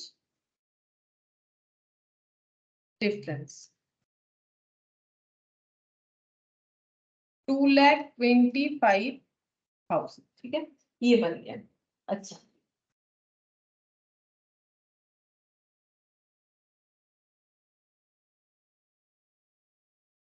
अब बैंक भी देखो, ये भी तुम लोग के दिमाग में क्वेश्चन आ सकता है कि क्रेडिटर बैलेंस शीट का आइटम है और ये नॉन मॉनिटरी है, क्रेडिटर बोल रहे हैं यहाँ पर, बैंक लोन जो है ये मॉनिटरी आइटम है, इसीलिए हम लोगों ने इसका क्लोजिंग डेट वाला लिया। तो बैंक जो है ये भी तो हम लोगों का बैलेंस शीट का आइटम है, लेकिन बैंक जो है ये हम लोग का क्या है, बैंक जो है ये चेंज नहीं होगा, क्योंकि एक नॉन मॉनिटरी आइटम है, मॉनिटरी आइटम नहीं है। क्यों नहीं है, क्योंकि बैंक मॉनिटरी तब होगा जब हम लोग फॉरेन बैंक में हमारा पैसा रहेगा, फॉरेन के बैंक में अगर हम लोग अपना पैसा डिपॉजिट करके रखते हैं तब वो मॉनिटरी आइटम होता है, तब वो फिक्स डिटर्मिनेबल अमाउंट होता है। लेकिन अगर हम लोगों ने लोन लिया है और हमारे पास पैसा रेज हुआ है, ये तो लोन लिया है बोल के पैसा आया है, तो ये हम लोगों ने यूज कर लिया होगा इस फंड को, जिस बात के लिए हम लोगों ने लोन लिया था, जिस पर्पस के लिए हम लोगों ने लोन लिया था, उस पर्पस के लिए उस पैसे को हम लोगों ने यूज कर लिया होगा। तो यहाँ पर बैंक जो है ना ये नॉन मॉनिटरी आइटम है, और ये जो लोन है ये मॉनिटरी आइटम है, इसीलिए इसी का चेंज हुआ, इसका चेंज नहीं हुआ, ठीक है। बैंक जो है ये यहाँ पर नॉन मॉनिटरी आइटम सिर्फ इसीलिए है क्योंकि ये बैंक में रखा गया पैसा नहीं है, फॉरेन बैंक में ये लोन लिया, तब हमारे पास हमारे बैंक में, इंडिया में बैंक में हमारे पास पैसा आया, ठीक है। तो ये देखो यहाँ पर जब हम लोग मॉनिटरी आइटम और नॉन मॉनिटरी लिख रहे थे, यहाँ मैंने कैश लिखा था ना, तो फिर ऐसे सोच सकते हो कि बैंक में मॉनिटरी आइटम हुआ, नहीं, ये वाला जो है ये डिपॉजिट मतलब पैसा बैंक में रखा गया पैसा वाला बैंक नहीं है, ये लोन लेने पे बैंक अकाउंट डेबिट हुआ है, ठीक है। इसीलिए ये हम लोग का क्या है, ये हम लोग का मॉनिटरी आइटम नहीं है, नॉन मॉनिटरी, ये हम लोग का मॉनिटरी आइटम, ठीक है। अच्छा, अब ये तो हुआ एक ट्रांजैक्शन। अब हम लोग नेक्स्ट पॉइंट पे चलते हैं। ये जो पॉइंट है इस पे हम लोगों ने बहुत सारा क्वेश्चन डिस्कस कर लिया। अब हम लोग एक स्पेशल केस पे चलते हैं, ठीक है। यहाँ पर लिखेंगे special case monetary item para 46A। इस पैरा 46A पे क्या बोला गया है, देखो पहले लिखते हैं applicability.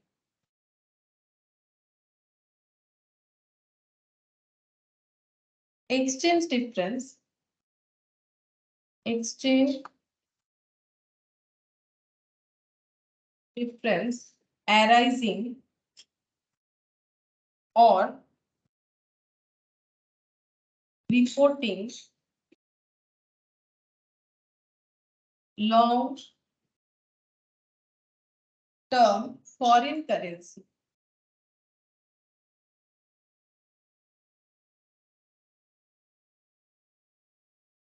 Monetary item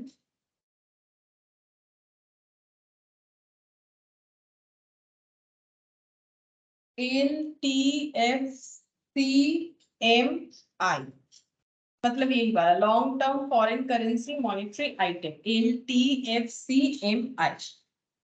applicability,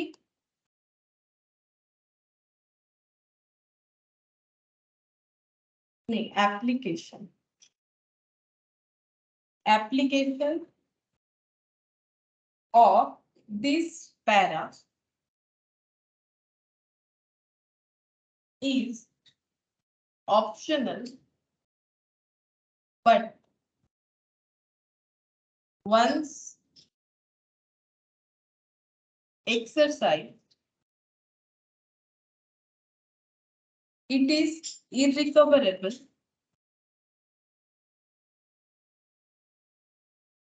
sorry, irrevocable, and applies to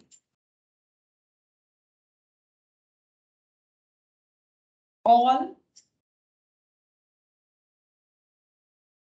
such foreign currency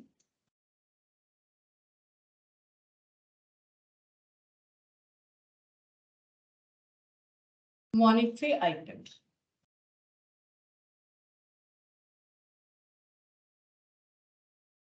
Meaning of LTFCMI, इसके बाद ये लिखना है, an asset or liability should be designated as LTFCMI if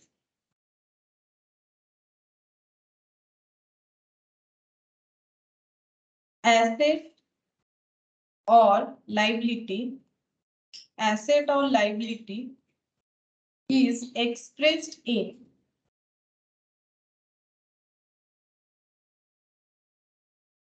foreign currency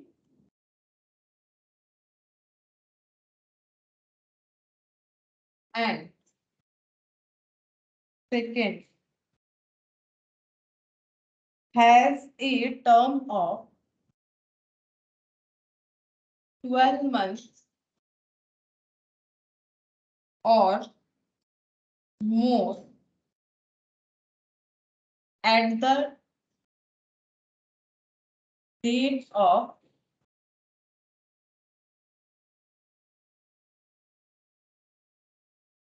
origination of the asset or liability.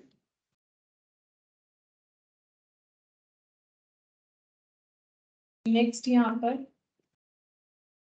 और एक line, exchange difference on LTFCMI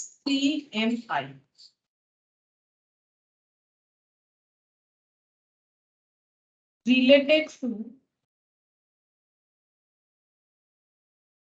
depreciable capital asset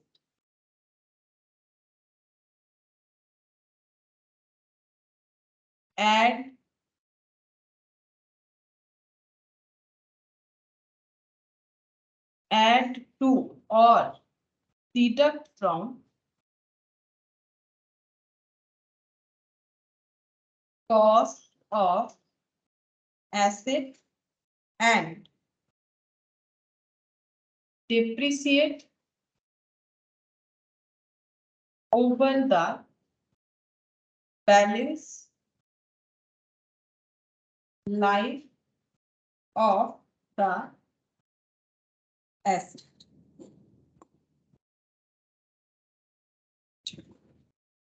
और others के लिए इसके बाद यहाँ पर others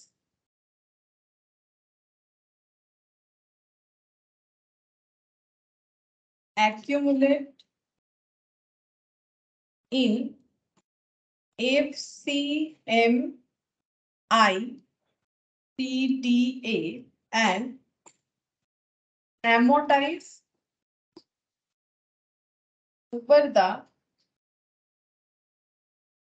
balance period of such long term item. FCMI TDA, इसका फुल फॉर्म भी लिख देते हैं, फॉरेन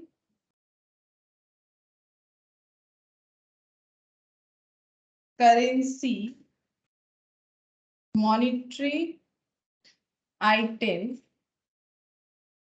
ट्रांसलेशन डिफरेंस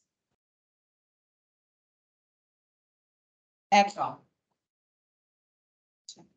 पहले जो लिखा है वो समझा देते, फिर उसके बाद बाकी पॉइंट बोलेंगे। तो यहाँ से मैंने लिखना स्टार्ट किया, special case monetary item related para 46A, ठीक है। तो एएस में जो पैरा 46 है ये क्या बोल रहा है, तो ये कब, ये कंसेप्ट कब आया था, स्पेशल केस के लिए ये पैरा कब बनाया गया। स्पेशल केस क्या था, जैसे कि मान लो 2008 में जब रिसेशन आया था, ठीक है, तब सारी चीजों का जो है मतलब ऐसा कंडीशन हुआ था, जब रिसेशन आ जाता है ना तो फिर इसका मतलब क्या होता है, डॉलर का जो मतलब ये एक्सचेंज रेट जो है वो काफी अप्स एंड डाउन होता है, मतलब थोड़ा थोड़ा नहीं। जैसे देखो यहाँ पर क्या हुआ, 1 रुपीज 2 रुपीज ये बात अलग है, जैसे 48 से 49, 49 से 0.5, ठीक है। ये इसके पहले वाले क्वेश्चंस को अगर देखोगे तो यहाँ पर हम लोग का रेट 70, 70 से यहाँ पर 73, फिर 71, तो ये अलग बात होता है। लेकिन जब बहुत ज्यादा डिफरेंस आ जाता है, ठीक है, मतलब मान लो 20 चल रहा था, वहां से 70 हो गया, बहुत ज्यादा डिफरेंस आ जाता है। तो और जब फॉरेन करेंसी में ट्रांजैक्शंस होता है तो किसी को बहुत ज्यादा प्रॉफिट हो जाता है, किसी को बहुत ज्यादा लॉस हो जाता है। जब हम लोग का एक्सचेंज रेट जो है वो बहुत ज्यादा वेरिएशन होता है, तो सबसे मतलब प्रॉब्लम ये होता है कि प्रॉफिटेबिलिटी जो है वो पूरा मतलब उसका पूरा हालत खराब हो जाता है। प्रॉफिटेबिलिटी क्या होता है, किसी का बहुत ज्यादा हाई मतलब अनएक्सपेक्टेडली, या फिर किसी का अनएक्सपेक्टेडली लो हो जाता है, ठीक है। तो ऐसे कंडीशंस में क्या होता है, ऐसे कंडीशंस जब 2008 रिसेशन के केस में हुआ था, तब मतलब जो मतलब मिनिस्ट्री ऑफ कॉर्पोरेट अफेयर्स है, उनके पास कंपनी जो है उन्होंने रिक्वेस्ट किया था, जिन कंपनियों का लॉस हो रहा था उन्होंने रिक्वेस्ट किया था कि कुछ इसका सोल्यूशन निकालो, ठीक है। तब मिनिस्ट्री ऑफ कॉर्पोरेट अफेयर्स ने पैरा 46 और 46A इंट्रोड्यूस किया था स्पेशल केस बोल के, जिसमें से 46 जो है, 46 जो है वो खत्म हो गया है, ठीक है, क्योंकि उसका टाइमलाइन ही खत्म हो गया, मतलब उसका जो है एप्लीकेबिलिटी जो है वो इतने दिन तक का नहीं था, इसलिए ये खत्म हो गया है। लेकिन 46A, क्योंकि 46 जो है वो 31 मार्च 2020 तक एप्लीकेबल था, तो 31 मार्च 2020 क्योंकि खत्म हो गया है तो 46 हमारा खत्म हो गया, इसलिए वो नहीं पढ़ाना है मुझे। 46A जो अभी भी मतलब जो ये चल रहा है, इसका कोई मतलब टाइम लिमिट नहीं है, तो ये एप्लीकेबल है। अच्छा, अब ये कब एप्लीकेबल होता है, मैंने पहले सिनेरियो बता दिया कि जब हम लोग का एक्सचेंज डिफरेंस बहुत ज्यादा कम या मतलब बहुत जो है अप्स एंड डाउन होता है, मतलब वेरिएशंस होता है, अब किसी के लिए प्रॉफिट किसी के लिए लॉस, ठीक है। तो जैसे देखो ये वाले केस में ये जो फॉरेन ट्रांजैक्शन हुआ था, अल्टीमेटली 48 का 49.5 हुआ, मतलब फॉरेन वालों को बेनिफिट होगा, इन्होंने जितने डॉलर का दिया था उससे ज्यादा में उनको मतलब मिलेगा, जो पेमेंट कर रहा है उसके लिए लॉस है। अगर ये क्रेडिटर वाला क्वेश्चन देखो ना, मतलब प्रॉफिट लॉस कैसे पता चलेगा, 70 रुपीज का प्रोडक्ट खरीदे थे, मान लेते हैं $1 के बेसिस पे, 70 का 73 हुआ, फिर उसका 71 हो गया, फिर भी ज्यादा ही है 70 से 71, तो इस तरह से हमें देखना पड़ेगा कब हम लोग का प्रॉफिट हो रहा है, कब हम लोग का लॉस हो रहा है। जैसे इलास्ट्रेशन 2 में हम लोग को प्रॉफिट दिखा था, क्यों प्रॉफिट दिखा था, एक्सचेंज रेट 75 था, फिर एक्सचेंज रेट में 1 रुपीज मतलब 74 हो गया था, ये देखो 74 हो गया था, और पेमेंट के टाइम पे 73 हो गया था, तो इसके लिए फॉरेन वालों को लॉस हुआ, जो कंपनी इंडिया से पे कर रही थी उनके लिए प्रॉफिट हो गया।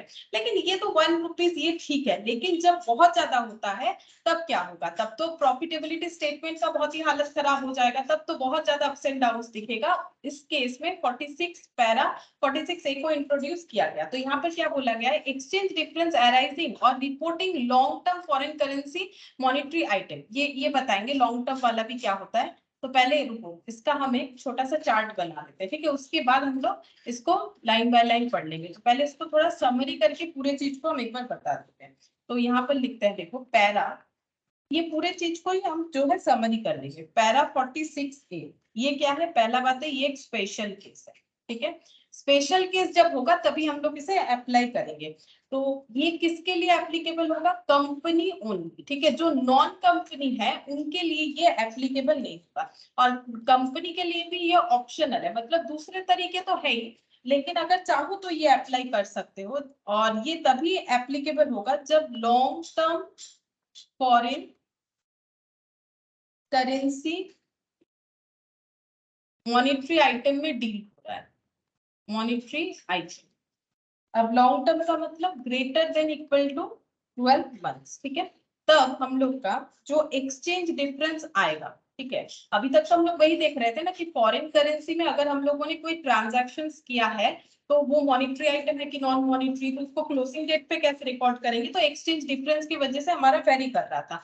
और यहाँ पर क्या आ गया, अगर हम लोग का बहुत ज्यादा वेरिएशंस है और हम लोगों ने जो मतलब ट्रांजैक्शंस किया है वो long term foreign currency monetary item है, पहला बात है मॉनिटरी आइटम है, और long term foreign currency, long term foreign currency का मतलब हो गया मोर देन 12 मंथ्स, मतलब ऐसी मॉनिटरी आइटम जो पेबल या रिसीवेबल होंगे 12 मंथ से 12 मंथ या 12 मंथ से ज्यादा, ठीक है, तब हम लोग उसे बोलेंगे लॉन्ग टर्म। तब हमें क्या करना है, एक्सचेंज डिफरेंस का क्या केस होगा, देखो यहाँ पर नहीं होगा, हम नेक्स्ट पेज में लिख रहे हैं, यहाँ पर लिखना है, यहाँ पर होगा, इसको इधर इधर कर देते हैं तब अच्छा होगा, यहीं पर लिखने से समझाने में आसानी रहेगा, ऐसे इधर और इधर कर देते जगह हो जाएगा। तो एक्सचेंज डिफरेंस का पहला पॉइंट है रिलेटेड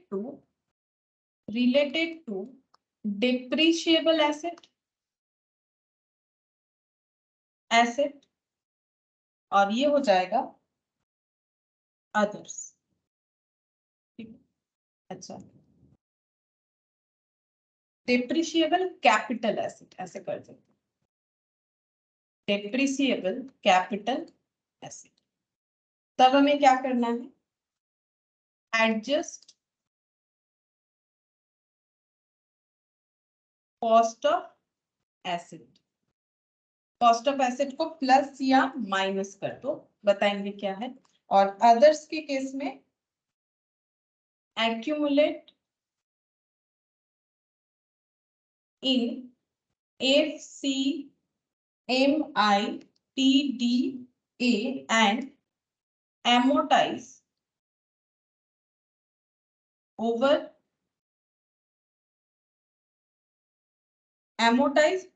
पीरियड, ठीक है। अच्छा, तो देखो हमें क्या बोल रहा है, अगर हम लोग का long term foreign currency monetary item है, ठीक है, तो लॉन्ग टर्म मतलब greater than equal to 12 months, और हमारा एक्सचेंज डिफरेंस हो रहा है, तो अगर कोई डिप्रिशिएबल एसेट्स है, कैपिटल एसेट है, तो उस केस में एसेट्स के वैल्यू को ऐड या लेस कर दो, जितना एक्सचेंज डिफरेंस के वजह से हमारा एसेट का वैल्यू बढ़ेगा या फिर घटेगा, ठीक है, ऐड होगा तो ऐड करो, लेस होगा तो लेस करो, ये तो आसान है। और अगर कोई दूसरा आइटम है जो कि डिप्रिशिएबल आइटम नहीं है, तब हमें क्या करना पड़ेगा, जितना भी लॉस या प्रॉफिट है उसे एक्यूमुलेट करना पड़ेगा, कौन से अकाउंट में, FCMITDA, ठीक है, FCMITDA, और इसका फुल फॉर्म भी मैंने लिखवाया है। F का मतलब हो गया फॉरेन, C का मतलब हो गया करेंसी, ठीक है, M का मतलब मॉनिटरी आइटम, ठीक है, फॉरेन करेंसी मॉनिटरी आइटम, तो ये तो हम लोग पढ़ ही रहे, फॉरेन करेंसी मॉनिटरी आइटम, याद रखने का तरीका। T फॉर यहाँ पर ट्रांसलेशन, ठीक है, translation difference account, foreign currency monetary item translation difference account, बस। तो F से फॉरेन, C से करेंसी, M से मॉनिटरी, I से आइटम, ये तो याद रह जाएगा। T से जो है ट्रांसलेशन, D से जो है हम लोग का डिफरेंस अकाउंट, ठीक है, ट्रांजैक्शंस नहीं, ट्रांसलेशन डिफरेंस अकाउंट, ये याद रखना है, ठीक है। इस अकाउंट में हम लोग इसे ट्रांसफर करके धीरे धीरे एमोटाइज करेंगे जो अमाउंट हम लोग का आएगा, ठीक है। अब यहाँ से एक बार पढ़ के बताते, देखो क्या बोल रहा है, बोल रहा है एक्सचेंज डिफरेंस अराइजिंग और रिपोर्टिंग, अगर एक्सचेंज डिफरेंस दिख रहा है long term foreign currency monetary item के केस में, जिसको हम लोग शॉर्टकट में बोल सकते हैं LTFCMI, ठीक है, long term foreign currency monetary item, तो ये लॉन्ग टर्म कब होगा, जब मोर देन 12 मंथ्स का बात होगा, ठीक है। Application of this para is optional, application ये ऑप्शनल है, मैंने वहां जिस्ट में भी दिखाया कि ये पैरा का अप्लाई कंपनी कर भी सकती है, नहीं भी कर सकती, बट वंस एक्सरसाइज, लेकिन अगर एक्सरसाइज कर रही है ये पैरा 46A अपने अकाउंटिंग ट्रीटमेंट पे अगर अप्लाई कर रही है, इट इज इररिवोकेबल, इररिवोकेबल मतलब इसे चेंज नहीं कर सकती, and applies to all such foreign currency monetary item. अगर मान लो लॉन्ग टर्म 3-4 आइटम है तो एक में करना है, बाकी 2 में नहीं करना है, ऐसा नहीं होगा। अगर कोई long term foreign currency monetary item है तो अगर एक आइटम में करेंगे हम लोग, सारे आइटम में करना पड़ेगा, नहीं तो नहीं होगा, ठीक है। इररिवोकेबल होता है, फिर एक बार हम लोग अप्लाई करेंगे तो सारे आइटम में अप्लाई होगा, और ये अप्लाई जो है all such foreign currencies monetary item में करना पड़ेगा। तो जिसका मैंने यहाँ जिस्ट में भी वही लिखवाया है, देखो long term foreign currency monetary item all सारे में होना चाहिए, कंपनी के लिए है, ऑप्शनल है, करना चाहे तो करे, नहीं करना चाहे तो ना करे। अब देखो मीनिंग ऑफ LTFCMI मतलब long term foreign currency monetary item का मतलब क्या होता है, एंड एसेट और liability should be designated as LTFCMI। कौन से ऐसे आइटम है जिनको हम लोग long term foreign currency monetary item बोलते हैं। एसेट्स और liabilities is expressed in foreign currency, अगर कोई एसेट लायबिलिटी जिसे हम लोग फॉरेन करेंसी में एक्सप्रेस कर पा रहे हैं, मतलब फॉरेन ट्रांजैक्शन के थ्रू से लिया या दिया गया है, ठीक है, has a term of 12 months or more at the date of originations of the asset or liability, ठीक है। एसेट और लाइबिलिटी जब से लिया गया है तो उसके बाद अगर 12 मंथ्स या उससे ज्यादा में इसका जो है मतलब हम लोग का पेमेंट या रिसीवेबल होगा, तब ये क्या हो जाएगा हम लोग का लॉन्ग टर्म, मतलब मोर देन 12 मंथ्स, इतना याद रखो काफी है।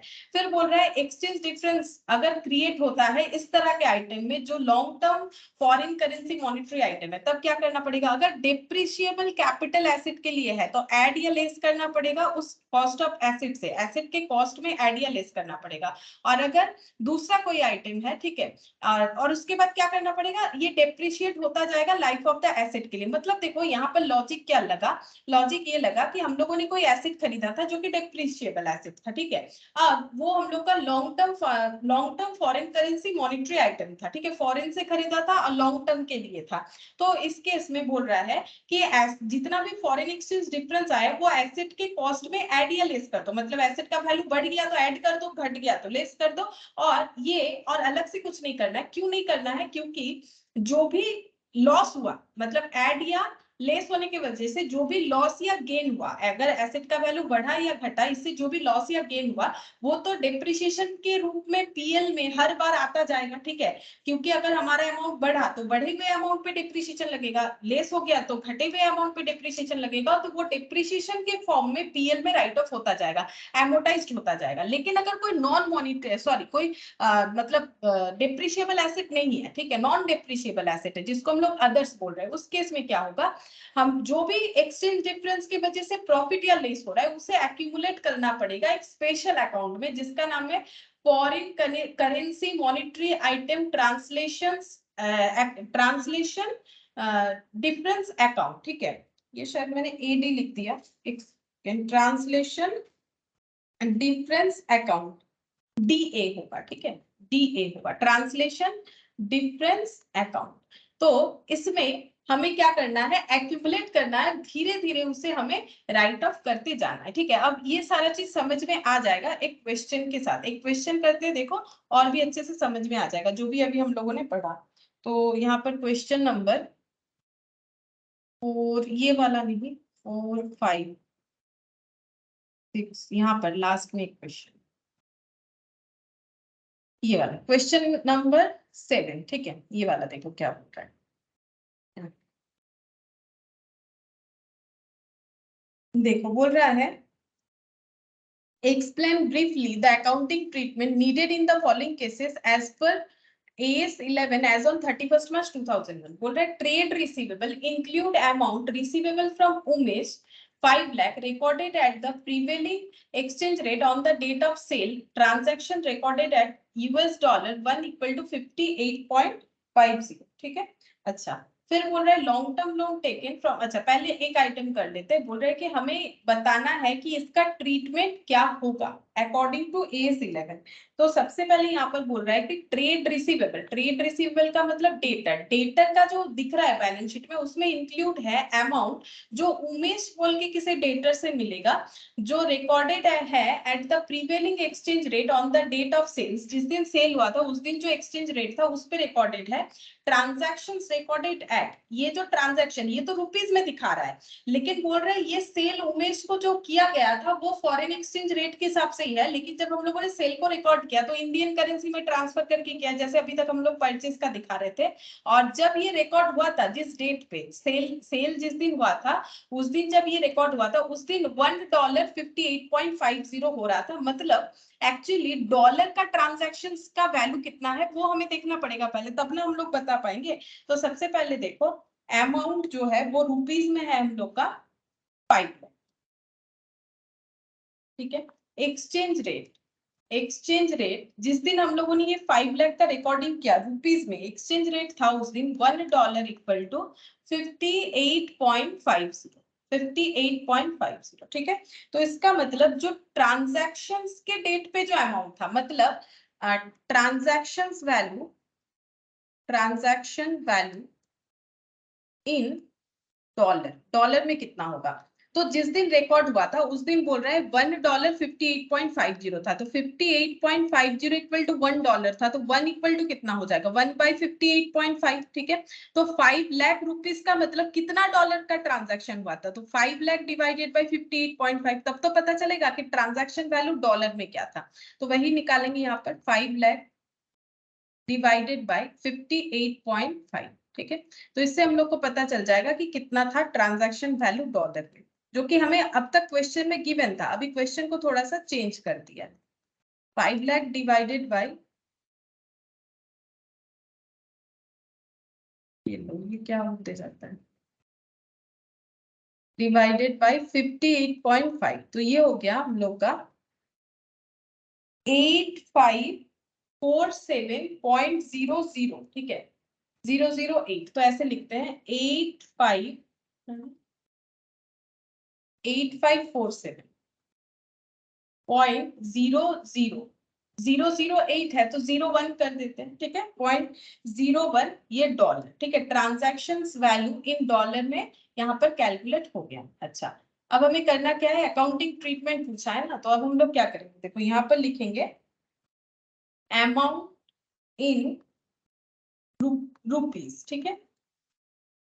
जब हम लोग को पैसा मिलेगा तब हम लोग को क्या करना पड़ेगा, यहाँ पर देखो यहाँ चेंज बता रहा है, आगे पढ़ते एक बार क्वेश्चन दिए, देखो लॉन्ग टर्म लोन भी लिया गया है यूएस कंपनी से जो कि 60 लाख का है रुपीस के हिसाब से। इट वाज रिकॉर्डेड एट $1 ये taking exchange rate prevailing at the date of transaction, बता रहा है $61.20 वाज ऑन 31 मार्च 2001। ये इस क्वेश्चन के लिए भी एप्लीकेबल होगा। यहाँ पर दो पार्ट में क्वेश्चन है, एक डेटर के ऊपर एक लॉन्ग टर्म लोन के ऊपर, लेकिन ये पॉइंट दोनों के लिए एप्लीकेबल होगा कि यूएस, ये एक्चुअली नीचे पैरा में देना चाहिए था, ये दे रखा है $1 equal to 61.20 on 31 March 2001। 31 March 2001 में क्लोजिंग डेट में हम लोग का डॉलर का रेट जो है वो 61.20 चल रहा है रुपीस के हिसाब से। अब हम लोग इसको रुपीस में ट्रांसफर करेंगे, क्योंकि जब रिसीव करेंगे तब तो हम लोग कौन से डेट पे करेंगे, जो क्लोजिंग डेट है, मतलब जब हम लोग बैलेंस शीट में अपने डेटर को रिकॉर्ड करेंगे तब हमें कौन से डेट पे करना है, ये हम लोग का जो है मॉनिटरी आइटम है, तो इसे हमें क्लोजिंग डेट के रेट पे करना है। तो 61.20 पे हम लोग रिकॉर्ड करेंगे। ये है डॉलर, ये है रुपीस। तो अगर डॉलर नहीं मिलता तो फिर हम लोग इसको रुपीस में कैसे चेंज करते, तो यहाँ पर लिखते हैं 8547.01 इंटू 61.20, तो ये वैल्यू निकल के आ रहा है 523077 ठीक है। तो यहाँ पर हम लोग का ये अमाउंट हो गया जो हमारा रिसीवेबल अमाउंट हम लोग बैलेंस शीट में रिकॉर्ड कर पाएंगे, ठीक है। अब एक्सचेंज डिफरेंस कितना हुआ ये हम लोग कैसे रिकॉर्ड करेंगे, ये हो जाएगा, देखो एक्सचेंज डिफरेंस। तो एक्सचेंज डिफरेंस कितना आ रहा है हम लोग का, हम लोग दो तरह से रिकॉर्ड कर सकते हैं। एक तो हम लोग ये दोनों का डिफरेंस निकाल लेंगे तो भी चलेगा, ये और ये सॉरी ये वाला अमाउंट और ये 5 लाख ये ऐसे निकालेंगे तो भी डिफरेंस पता चल जाएगा। 77.012 माइनस 5 लाख, तो यहाँ पर कितना हो जाएगा, माइनस कर लेते हैं 5 लाख 23,077, ठीक है 0.012, या फिर और एक तरीके से भी तो निकाल सकते हैं, एक्सचेंज डिफरेंस।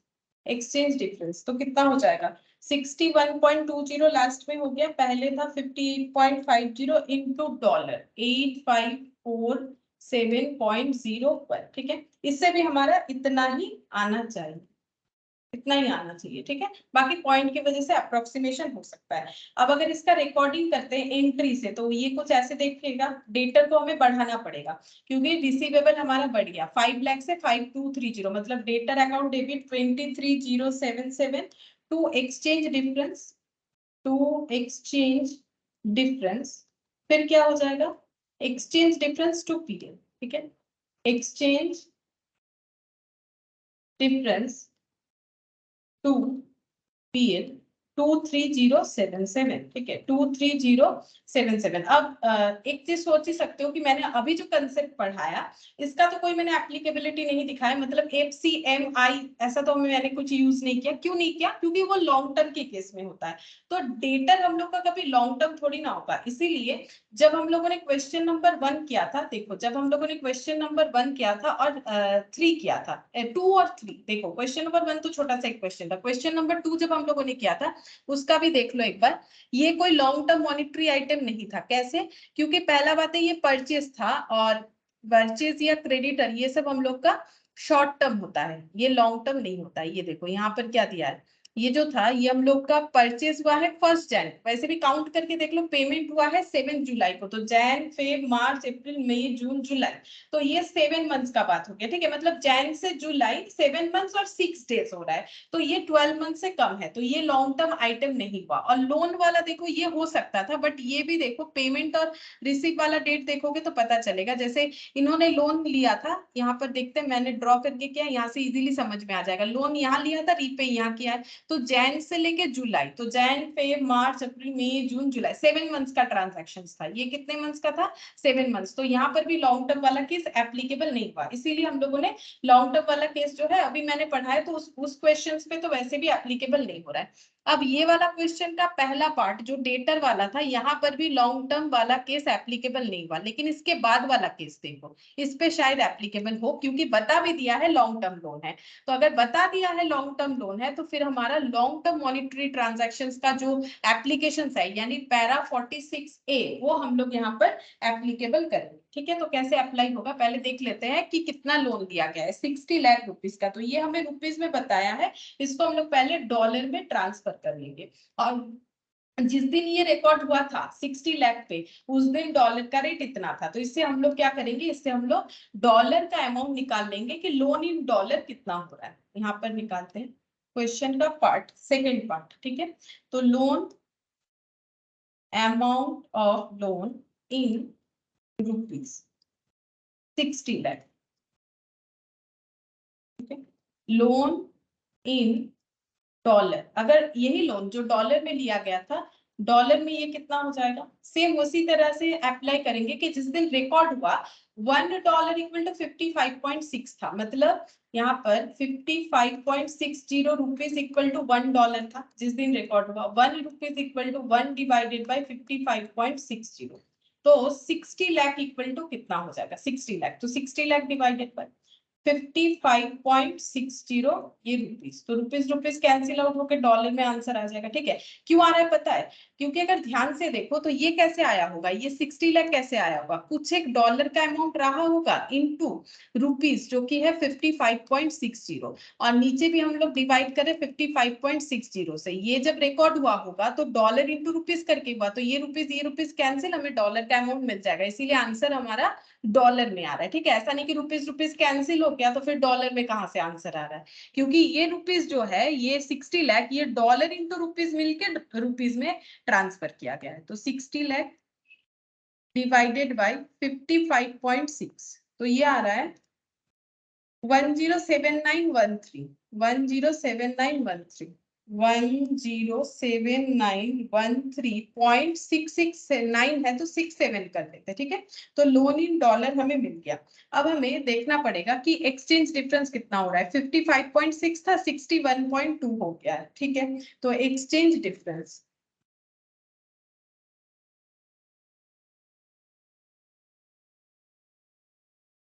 $61.20 हो गया है 55.60 से इनटू डॉलर ये वाला 107913.67। तो एक्सचेंज डिफरेंस हम लोग रिकॉर्ड कर रहे हैं, देखो कितना हो रहा है 61.2 माइनस 55.6, तो ये हो गया 5.6, ठीक है। ये हो गया एक्सचेंज डिफरेंस 1 रुपी में 5.6, ठीक है, इनटू ये वाला, सॉरी ये रुपीस होगा ना, ये मैंने डॉलर लिखा है, ये रुपीस है 107913.6 107913.67, ठीक है। तो ये हो गया 604316.55, ठीक है, 0.55 या फिर 6 को 7 कर लो, वैसे भी कर सकते हो। तो ये हम लोग का एक्सचेंज डिफरेंस इतना आ गया, ठीक है। अच्छा, अब देखो यहाँ पर बोल रहा है कि 31 मार्च 2001, हाँ तो ये रिकॉर्ड कब होगा 31 मार्च 2001 का ये एक्सचेंज डिफरेंस जो है ये रिकॉर्ड हो जाएगा। और इसका एंट्री कैसे होगा, जैसे हम लोग का लोन का अमाउंट बढ़ गया तो ये हो जाएगा एक्सचेंज डिफरेंस। अच्छा रुको, इसको हमें कैसे लिखना पड़ेगा वो देखो, एक सेकेंड एक सेकेंड, इसका हम दिखा देते हैं कैसे लिखना पड़ेगा। ये हम लोग का लॉन्ग टर्म मॉनिटरी आइटम है, तो इसमें जो भी लॉस हुआ है इसको हमें ट्रांसफर करना पड़ेगा। पहले लॉजिक बता देते हैं, ये इसमें एक्यूमुलेट करना पड़ेगा इन FCMITDA, ठीक है, और उसमें हम लोग धीरे धीरे उसे जो है एमोटाइज करते जाएंगे, ठीक है। अब यहाँ पर दिखा देते हैं कि कैसे लिखना पड़ेगा। जैसे इसका तो मैंने एंट्री करके दिखा दिया, और इसको अगर हमें लिखना है तो कैसे लिखेंगे देखो।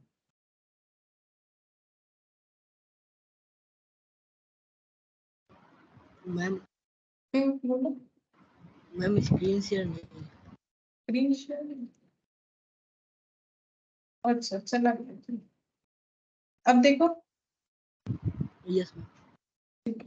अच्छा अब देखो इसको लिख देते हैं। ये क्या करेंगे, नॉर्मली हम लोग क्या करते हैं, नॉर्मली हम लोग इस डिफरेंस को PL में ट्रांसफर करते हैं, लेकिन ये हम लोग का क्या था, लॉन्ग टर्म मॉनिटरी आइटम था, तो इसको हमें क्या करना पड़ेगा, यहाँ पर लिखेंगे क्रेडिट करना पड़ेगा लोन अकाउंट को। वो तो हम लोग करते ही हैं, लोन अकाउंट क्रेडिट करेंगे ना, लोन का अमाउंट बढ़ गया तो क्रेडिट होगा लोन अकाउंट, और डेबिट क्या होगा, डेबिट हो जाएगा इस बार FCMITD अकाउंट, ठीक है, foreign currency monetary item translation difference account, ठीक है। ये हम लोग का डेबिट हो जाएगा बाई ₹634316.55, ठीक है। अच्छा अब यहाँ पर लिख भी देते हैं 10 एक्सचेंज डिफरेंस, ED लिख दिया मैंने, exchange difference on long term loan ₹604317 या फिर 16.55, तो हम 16 ही ले लेते क्योंकि मैंने इतना ही लिखा है, may either be charged to PL। ये मैंने क्यों लिखा, क्योंकि ऑप्शनल था ना, 46 पैरा A ये ऑप्शनल है कंपनियों के लिए कि आप चाहो तो ये अवेल करो या फिर जो नॉर्मल सिस्टम है वो फॉलो करो। लॉस हुआ तो PL में एक्सचेंज डिफरेंस बोल के दिखा दो डेबिट करके, और प्रॉफिट हुआ तो क्रेडिट करके दिखा दो। इसीलिए कंपनी के पास दोनों चीज है, वो क्या कर सकता है, वो इसे PL में भी चार्ज कर सकता है कंपनी, या फिर और to foreign currency monetary item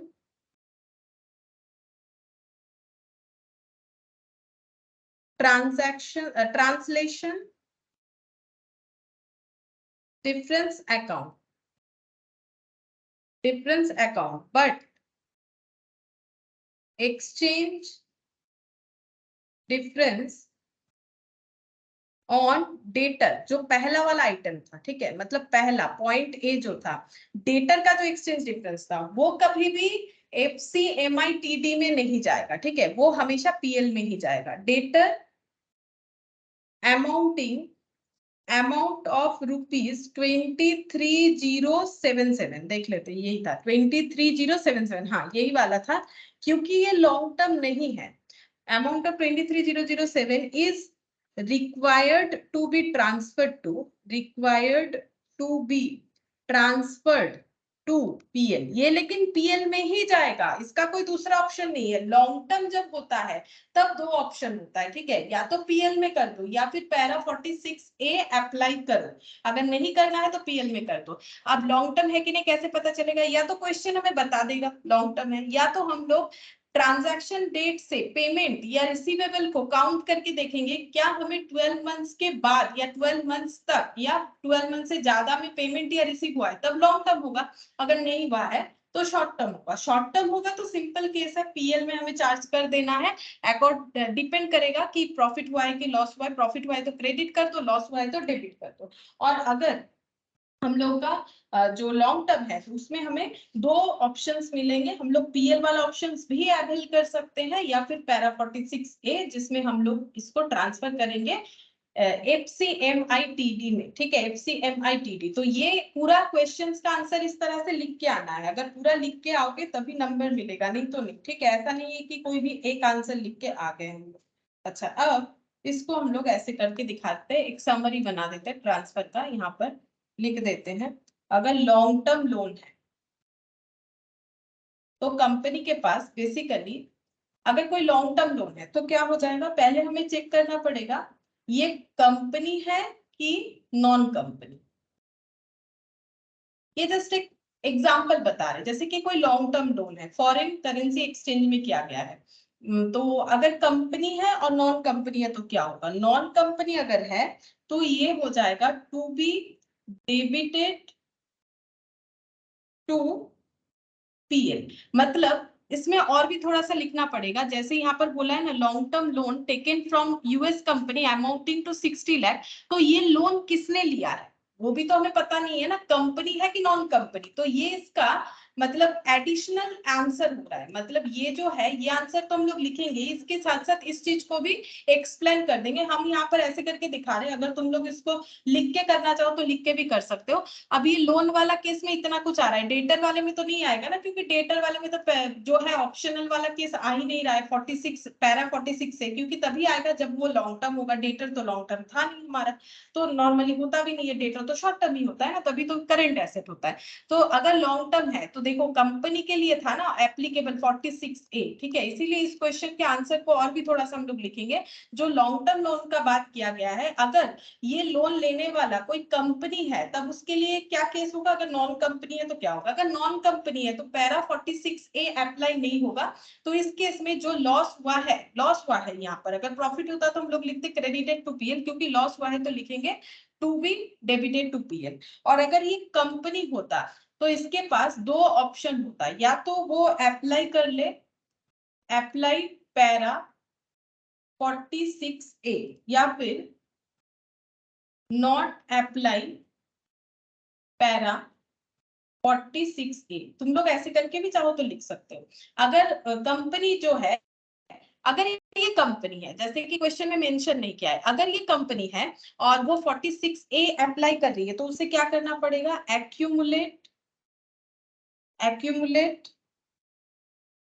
accumulated loss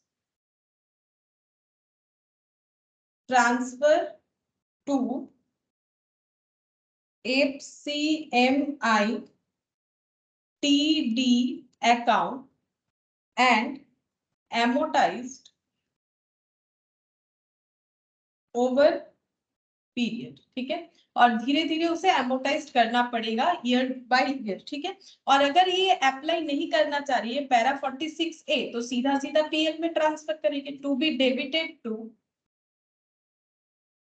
profit and loss account. ठीक है, तो इस क्वेश्चन के आंसर में ये पॉइंट भी हमारा एडिशनली होना चाहिए, क्योंकि लोन जो लिया है, देने वाला तो कंपनी है, उससे तो कोई फर्क भी नहीं पड़ेगा, लेने वाला क्या है, लेने वाला यहाँ पर ऑर्गेनाइजेशन कंपनी है कि क्या है, ऐसा तो कुछ नाम दिया नहीं है ना। तो इसीलिए हम लोग ये एक्सप्लेन करेंगे लॉन्ग टर्म लोन वाले केस में, अगर कंपनी है, लेने वाला ऑर्गेनाइजेशन, तो क्या होगा, अगर कंपनी नहीं है तो क्या होगा। ठीक है, तो यहाँ पर देखो, ये लास्ट क्वेश्चन था इसका, और हम लोग का कौन कौन सा क्वेश्चन है अभी।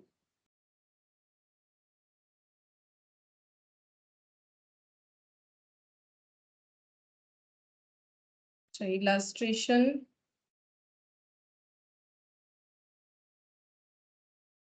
हम लोगों ने यहाँ पर कहाँ तक किया है, इलस्ट्रेशन 3 तक किया है। हाँ, तो देखो जो भी कंसेप्ट हुआ है वहां पर इलस्ट्रेशन 3 तक हुआ है, अभी बाकी है 4, 5, 6, 7। ठीक है, 4, 5, 6, 7, 8, बस ये 3 क्वेश्चन बाकी है, 4 क्वेश्चन। एक मिनट यहाँ पर दिखाते हैं, 4, 5, 6, 7, 8, और ये दूसरे कंसेप्ट पे है। ठीक है, दूसरे कंसेप्ट पे है, यानी ये देखो जब स्टार्टिंग में हम लोगों ने यहाँ पर दिखाया, इसमें और कौन सा कंसेप्ट बाकी है वो भी एक बार बता देते हैं। हम लोगों ने ये वाला कंसेप्ट कंप्लीट कर लिया, accounting for transaction in foreign currency. ठीक है, इस पे क्वेश्चंस भी कर लिया।